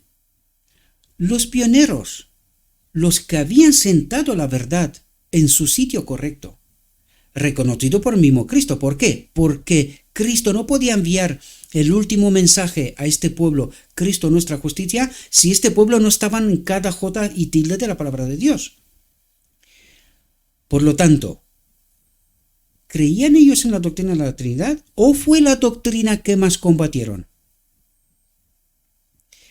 Esto necesitamos entender, mis queridos hermanos, porque esto es una cadena que no se puede romper. Si rompemos la cadena en alguna parte, se contamina la verdad. Y es justo lo que ha pasado a partir de 1888. Cuando el Espíritu de Cristo les abandonaron, Cristo mismo lo dijo a través de la mensajera, hemos insultado al Espíritu de Dios, se ha retirado y hemos cogido el camino hacia Egipto. Pues esta es nuestra experiencia, queridos. Es así como llegamos que este pueblo, la Odisea, se ha contaminado hasta el punto de adoptar la doctrina de la Trinidad. Unirse con el mundo, ¿verdad? En el deseo de unirse con el mundo, de ser reconocida como iglesia. Esto es lo que hicimos. Necesitamos entender esta realidad como si no hay un mañana, queridos. Porque nos va la vida en esto. La verdad debe ser plantada en el corazón, debe controlar la mente y regular los afectos. Todo el carácter debe estar marcado por las palabras divinas, por lo escrito está. Cada jota y tilde de la palabra de Dios debe ser llevada a la práctica diaria, a una experiencia real, ¿verdad? El que llega a ser partícipe de la naturaleza divina estará en armonía con la gran norma de justicia de Dios, su santa ley. Amará a su prójimo y así amará también a Dios. Esta es la regla por la cual Dios mide las acciones de los hombres. Esta será la prueba de carácter en el juicio. ¿Entendéis lo que mira Dios en el juicio investigador? ¿Tenemos la verdad? ¿Nuestro carácter está guiado por la verdad, por un así dice Jehová? ¿O tenemos verdades contaminadas y de este modo no tenemos el Espíritu? El que llega a ser partícipe de la naturaleza divina estará en armonía con la gran norma de justicia de Dios, su santa ley. Todo el Evangelio, porque esto viene a revelarnos, ¿verdad? Hay muchos que afirman que por la muerte de Cristo la ley fue abrogada, pero en esto contradicen las propias palabras de Cristo. No penséis que he venido a abrogar la ley o los profetas. Hasta que pasen el cielo y la tierra, ni una jota ni una tilde pasará de la ley. Fue para expiar la transgresión de la ley por parte del hombre que Cristo entregó su vida. Si la ley hubiera sido cambiada o dejada de lado, entonces Cristo no tendría que haber muerto. Con su vida en la tierra honró la ley de Dios. Con su muerte la estableció. Dio su vida como sacrificio. Dio su vida como sacrificio, tanto en la encarnación como en la cruz, ¿verdad? No para destruir la ley de Dios, no para crear una norma más baja, sino para que se mantuviera la justicia, para que se demostrara que la ley era inmutable, para que permaneciera para siempre. Satanás había afirmado que era imposible que el hombre obedeciera los mandamientos de Dios. Y en nuestras propias fuerzas es cierto que no podemos obedecerlos. Pero Cristo vino en forma de humanidad como un ser humano, ¿verdad? Y con su perfecta obediencia demostró que la humanidad y la divinidad combinadas, la naturaleza divina, la vida de Cristo, la naturaleza divina de Dios, que la humanidad y la divinidad combinadas pueden obedecer cada uno de los preceptos de Dios. A todos los que le recibieron, ¿cómo le recibieron? Como el otro Consolador, les dio poder de ser hijos de Dios a los que creen en su nombre. Este poder no está en el agente humano. Es el poder de Dios. ¿Quién es el Espíritu Santo? Es el poder de Dios, ¿verdad? Del Padre. Cuando un alma recibe a Cristo, recibe poder del Padre para vivir la vida de Cristo. ¿Entendemos la profundidad? Esta vida de la cual Cristo se despoja, luego como ser humano se la da, forja un carácter. ¿Por qué? Porque luego nosotros también tiene que formar este mismo carácter de Cristo. A través del Espíritu, a través de este poder de Dios. ¿Quién es el Espíritu Santo? La naturaleza divina de Dios. Eso es el Espíritu Santo. Y es esta vida de la cual Cristo se despoja, se deposita en el Padre y después de la crucifixión, resurrección, la pide para que nos la envíe a nosotros. Y esta es la verdad pura sin contaminar. Hemos de estudiar si queremos tener un carácter semejante a Cristo y poder acudir a la boda del Cordero, porque con engaños esto no va a pasar, ¿verdad? Dios exige la perfección de sus hijos. Su ley es una transcripción. Atentos a lo que es la ley, ¿verdad? ¿Y qué es esta perfección que exige Dios? Su ley es una transcripción de su propio carácter, de su propio espíritu, y es la norma de todo carácter. ¿Comprendéis lo que ocurre en la boda del Cordero? Dice, esta norma infinita se presenta a todos para que no haya error en cuanto a la clase de personas que Dios tendrá para componer su reino. La vida de Cristo en la tierra fue una expresión perfecta de la ley de Dios, del Espíritu de Dios en él, ¿verdad? Y cuando los que pretenden ser hijos de Dios lleguen a ser como Cristo en su carácter, serán obedientes a los mandamientos de Dios. ¿Cuándo ocurre esto? la boda del Cordero. Este es el propósito de la boda del Cordero. Luego pasará un pequeño lapso de tiempo que los hijos de Dios vivirán en perfecta obediencia a los mandamientos de Dios, y luego vendrá la venida visible de Cristo en la nube de los cielos para llevar a los suyos. Y esta es la demostración, ¿verdad?, que es posible obedecer la ley en conformidad con el carácter de Dios, ¿verdad? Entonces el Señor puede confiar en que serán del número que compondrá la familia del cielo. Vestidos con el glorioso ropaje de la justicia de Cristo, tienen un lugar en la fiesta del Rey. Tienen derecho a unirse a la multitud lavada con sangre. El hombre que llegó a la fiesta sin traje, atentos, porque esto es lo que trataba de explicarnos en realidad, cómo no tenemos este traje, ¿verdad?, sin traje de boda. El hombre que llegó a la fiesta sin traje de bodas representa la condición de muchos en nuestro mundo actual. Profesan ser cristianos y reclaman las bendiciones y los privilegios del Evangelio. Sin embargo, no sienten la necesidad de una transformación del carácter, porque creen que tienen la verdad, creen que su vida está conforme, creen que están bien, porque están en la iglesia, ¿verdad?, formalmente. Dice, nunca han sentido un verdadero arrepentimiento por el pecado, porque se creen justos, creen que viven bien, que están en lo correcto, ¿verdad? No se dan cuenta, y este es el mensaje dirigido en Apocalipsis 3 a la iglesia de la Odisea, no se dan cuenta de su necesidad de Cristo, ni ejercen la fe en Él. No ejercen la fe en Él estando en la iglesia, dice, porque esta gente representa, el hombre que llegó a la fiesta sin traje de boda representa la condición de muchos en nuestro mundo actual, profesan ser cristianos, pero no ejercen la fe en Él. No tienen el Espíritu de Cristo, ¿verdad?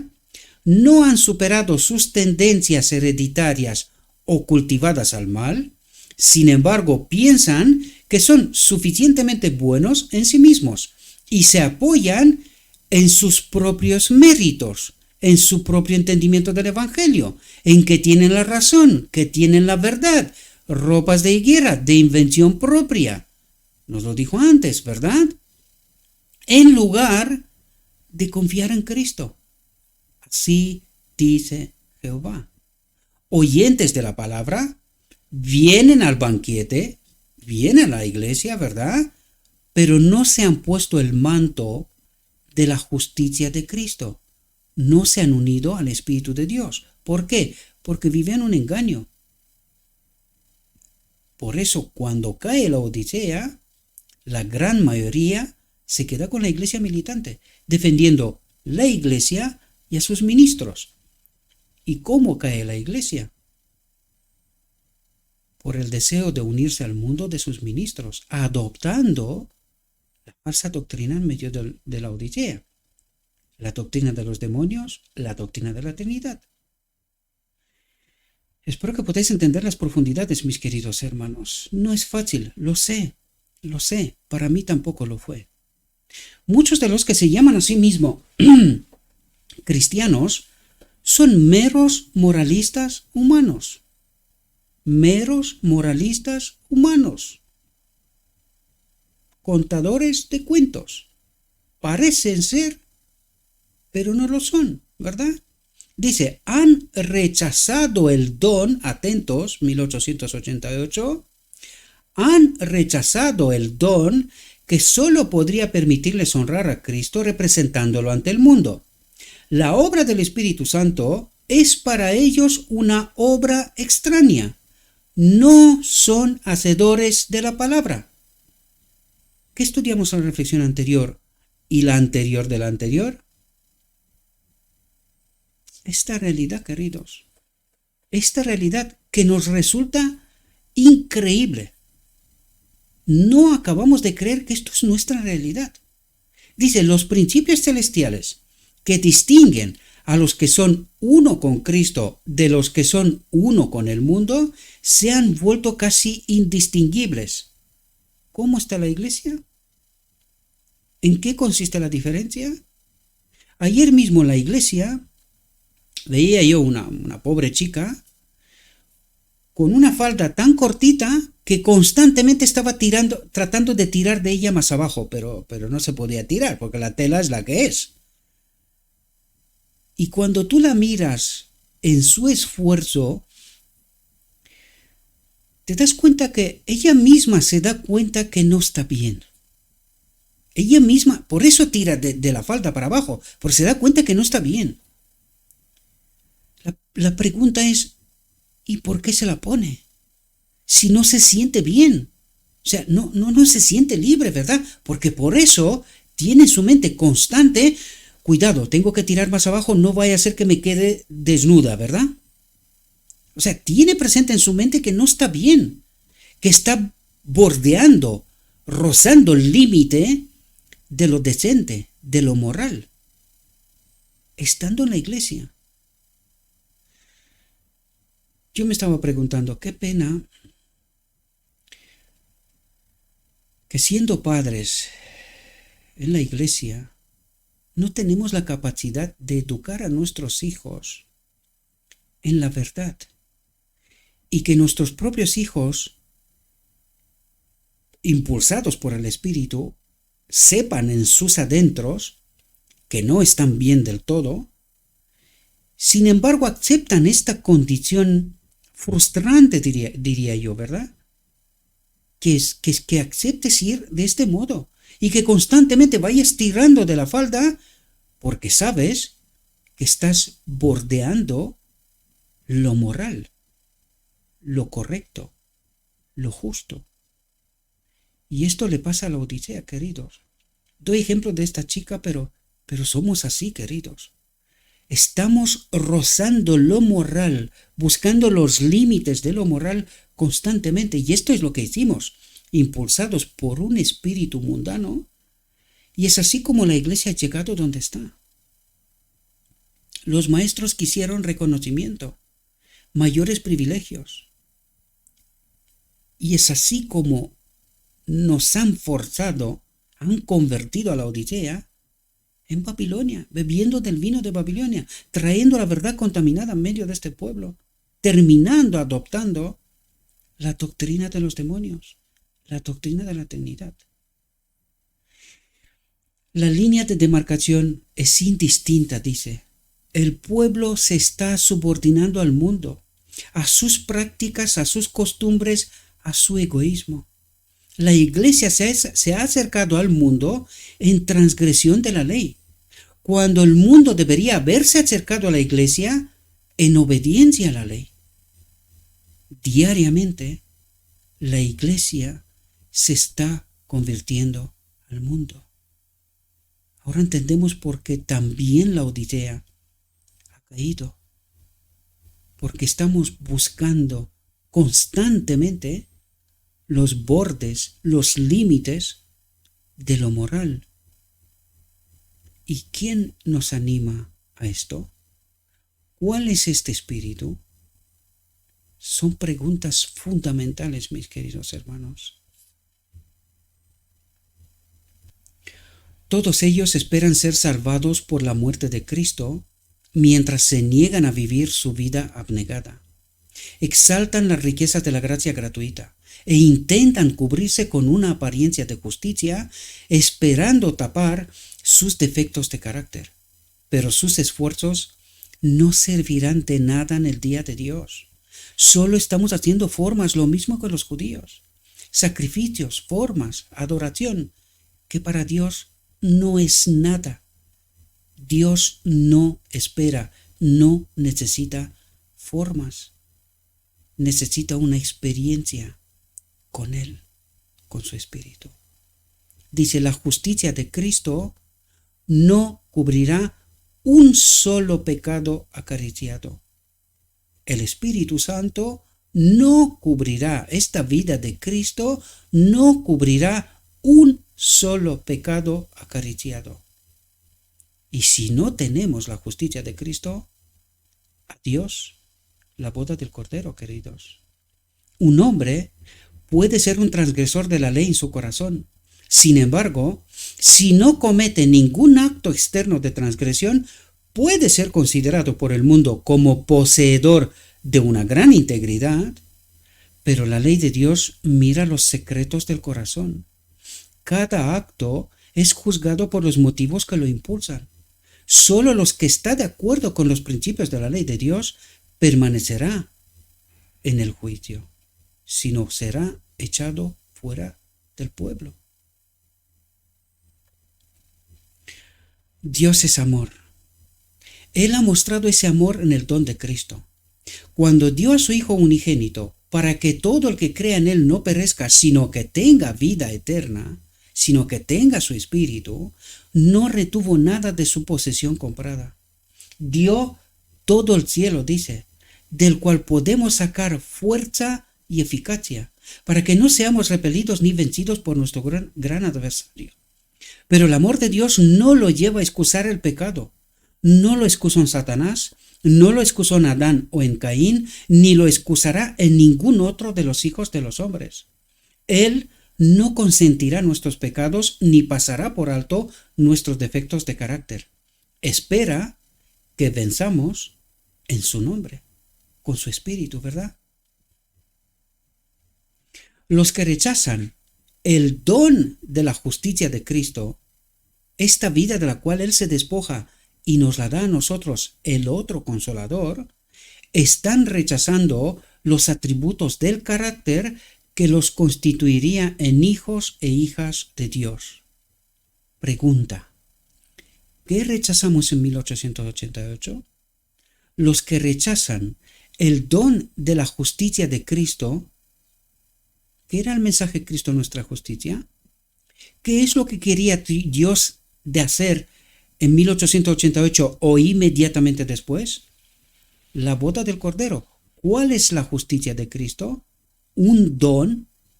Los que rechazan el don de la justicia de Cristo están rechazando los atributos del carácter. ¿Qué es el carácter? El don de Cristo, la justicia de Cristo. ¿Ahora entendéis cómo están estrechamente ligados? ¿Verdad? Están rechazando los atributos del carácter que los constituiría en hijos e hijas de Dios. Y ahora otra pregunta. La Odisea cree que tiene el Espíritu Santo. Y si esto es así, ¿por qué no viene Cristo? ¿No es ese el propósito de la boda del Cordero? Una pregunta que la dejo en el aire. Necesitamos entender y contestar a esta profunda pregunta. Rechazan lo único que podría darles un lugar en el banquete de bodas. Rechazan lo único que podría darles un lugar en el banquete de bodas. Y ahora quiero decirles algo, mis queridos hermanos. Fijaos, en 1888, porque necesitamos entender estos principios, tanto esfuerzo hemos puesto para que se puedan entender estos principios, estos mecanismos de cómo obra Dios y cómo obra el enemigo, ¿verdad? Cuando nosotros en 1888 rechazamos el don de la justicia de Cristo, ¿qué empezó a pasar a partir de aquel momento? Inmediatamente empezó con Kellogg, con el panteísmo, ¿verdad? ¿Y dónde se fue Kellogg con su entendimiento del panteísmo? A la doctrina de la Trinidad. Esto es la consecuencia de la no presencia del Espíritu de Cristo. Y desde aquel momento hemos tratado, inspirados por el otro espíritu, porque este templo vacío no se queda nunca, ¿verdad? Si no está Cristo, está un otro espíritu. ¿Qué es lo que ha hecho aquel espíritu? Trabajando 90 años hasta 1980 para que esta doctrina de los demonios sea implementada en este pueblo. ¿Por qué? Porque faltaba la justicia de Cristo, faltaba el Espíritu de Cristo, faltaba el don de la justicia de Cristo. Y es así como fuimos hacia la caída en 1980, adoptando la doctrina de los demonios, la doctrina de la Trinidad. Esta es la consecuencia de la no presencia de Cristo, de rechazar el don de la justicia de Cristo. Y necesitamos entender estos principios y mecanismos, cómo obra Dios y cómo obra el enemigo, ¿verdad? Rechazan lo único que podría darles un lugar en el banquete de bodas. En la parábola, cuando el rey preguntó ¿cómo has entrado aquí sin tener un traje de bodas?, el hombre se quedó sin palabras. Así será en el gran día del juicio. Los hombres pueden excusar ahora sus defectos de carácter, pero en aquel día no ofrecerán ninguna excusa. Las profesas iglesias de Cristo en esta generación son exaltadas a los más altos privilegios. El Señor se nos ha revelado con una luz cada vez mayor. Nuestros privilegios son mucho mayores que los del antiguo pueblo de Dios. No solo tenemos la gran luz encomendada a Israel, sino que tenemos la creciente evidencia de la gran salvación que se nos ha traído por medio de Cristo. Lo que era tipo y símbolo para los judíos es realidad para nosotros. Ellos tenían la historia del Antiguo Testamento, nosotros tenemos eso y también el Nuevo Testamento. Tenemos la seguridad de un Salvador que ha venido, un Salvador que ha sido crucificado, que ha resucitado y sobre el sepulcro rasgado de José ha proclamado: yo soy la resurrección y la vida. En nuestro conocimiento de Cristo y de su amor, el reino de Dios se sitúa en medio de nosotros. Atentos, en nuestro conocimiento de Cristo y de su amor, de su Espíritu, el reino de Dios se sitúa en medio de nosotros. Cristo se nos revela en los sermones y se nos cantan las canciones. El banquete espiritual se presenta ante nosotros en rica abundancia. El traje de bodas, provisto a un costo infinito, uno igual a Dios, se ha convertido en uno igual al hombre, y esta vida de la cual se ha despojado nos la ha dado a nosotros un costo infinito. El Padre ya no tiene a este Hijo uno igual a él, un costo infinito. El Padre es único en su especie, es el único Dios verdadero, es ofrecido gratuitamente a cada alma. ¿Por qué no lo tenemos? Porque creemos verdades contaminadas, seguimos creyendo al enemigo de Dios. Por medio de los mensajeros de Dios se nos presenta la justicia de Cristo, la justificación por la fe, las grandísimas y preciosas promesas de la palabra de Dios, el libre acceso al Padre por Cristo, el consuelo del Espíritu, la bien fundada seguridad de la vida eterna en el reino de Dios. ¿Qué podría hacer Dios por nosotros que no haya hecho al proveer la gran cena, el banquete celestial? En el cielo, lo dicen los ángeles ministradores, el ministerio que se nos ha encomendado lo hemos cumplido. Hemos hecho retroceder al ejército de los ángeles del mal. Enviamos brillo y luz a las almas de los hombres, avivando su memoria del amor de Dios expresado en Jesús. Atrajimos sus ojos a la cruz de Cristo. Sus corazones se vieron profundamente conmovidos por el sentido del pecado que crucificó al Hijo de Dios. Fueron condenados. Vieron los pasos que había de dar en la conversión, sintieron el poder del Evangelio, sus corazones se enternecieron al ver la dulzura del amor de Dios, contemplaron la belleza del carácter de Cristo, pero para muchos todo fue en vano. No querían renunciar a sus propios hábitos y carácter, a su propia verdad, a sus propias ropas de higuera, de invención humana. No quisieron despojarse de las vestiduras de la tierra para ser revestidos con el manto del cielo. Sus corazones estaban entregados a la codicia, atentos a este mundo, al dinero, a los privilegios. Querían ser reconocidos. Amaban las asociaciones del mundo más que a Dios. Y esto ha hecho caer a la Odisea también. Solemne será el día de la decisión final. El apóstol Juan lo describe en una visión profética. Vio un gran trono blanco y al que estaba sentado en él, de cuyo rostro huyeron la tierra y el cielo, y no se encontró lugar para ellos.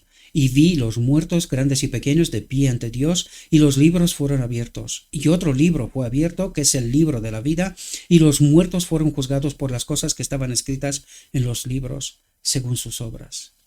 Triste será la retrospectiva en aquel día en que los hombres se encuentren cara a cara con la eternidad.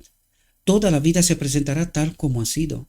Los placeres, las riquezas y los honores del mundo no parecerán entonces tan importantes. Los hombres verán entonces que la justicia que despreciaron es la única que tiene valor. Verán que han formado su carácter bajo los engañosos encantos de Satanás.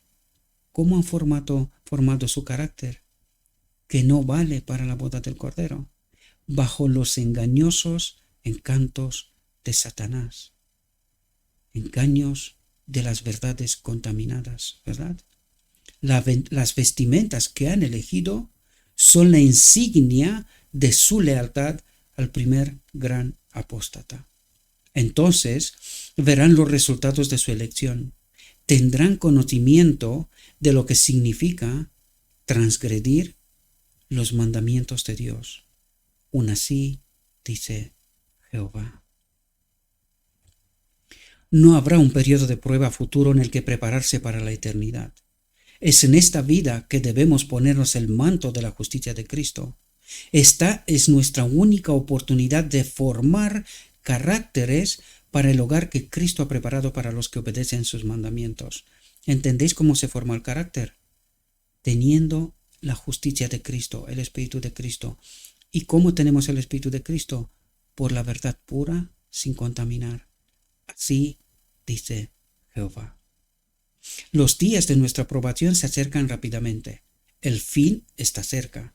A nosotros se nos da la advertencia: mirad por vosotros mismos, no sea que en algún momento vuestros corazones se sobrecarguen de glotonería, de embriaguez y de los afanes de esta vida, y venga a vosotros aquel día sin avisar. Cuando dice de glotonería, de la codicia, de los deseos de este mundo, y de embriaguez, del vino de Babilonia, de la doctrina de Babilonia, ¿verdad?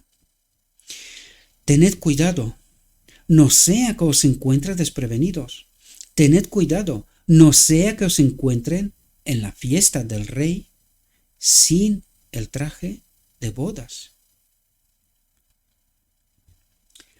A la hora que no penséis, recuerden cuándo ocurre la boda del Cordero. Es en la venida silenciosa de Cristo, en el decreto divino. A la hora que no penséis, viene el Hijo del Hombre. ¿Cómo? Por la plenitud del Espíritu, por el sellamiento con el Espíritu de Dios. Bienaventurado el que vela y guarda sus vestidos, para que no ande desnudo y vean su vergüenza. Espero, mis queridos hermanos, que esta reflexión os pueda servir. Sé que es una reflexión larga. Mi humilde ruego es: estúdienla. Yo trato de ayudaros. Como lo he dicho, soy un poste de advertencia. Trato de ayudaros a entender la verdad. Pero es vuestro deber formar esos caracteres. Y solo podemos formar el carácter buscando a Cristo en la palabra. Traten de entender. Os invito a que le prestéis toda la atención a esta reflexión. Traten de entender las profundidades. Como os he dicho, es la síntesis del Evangelio en una sola reflexión. Aquí la tenemos.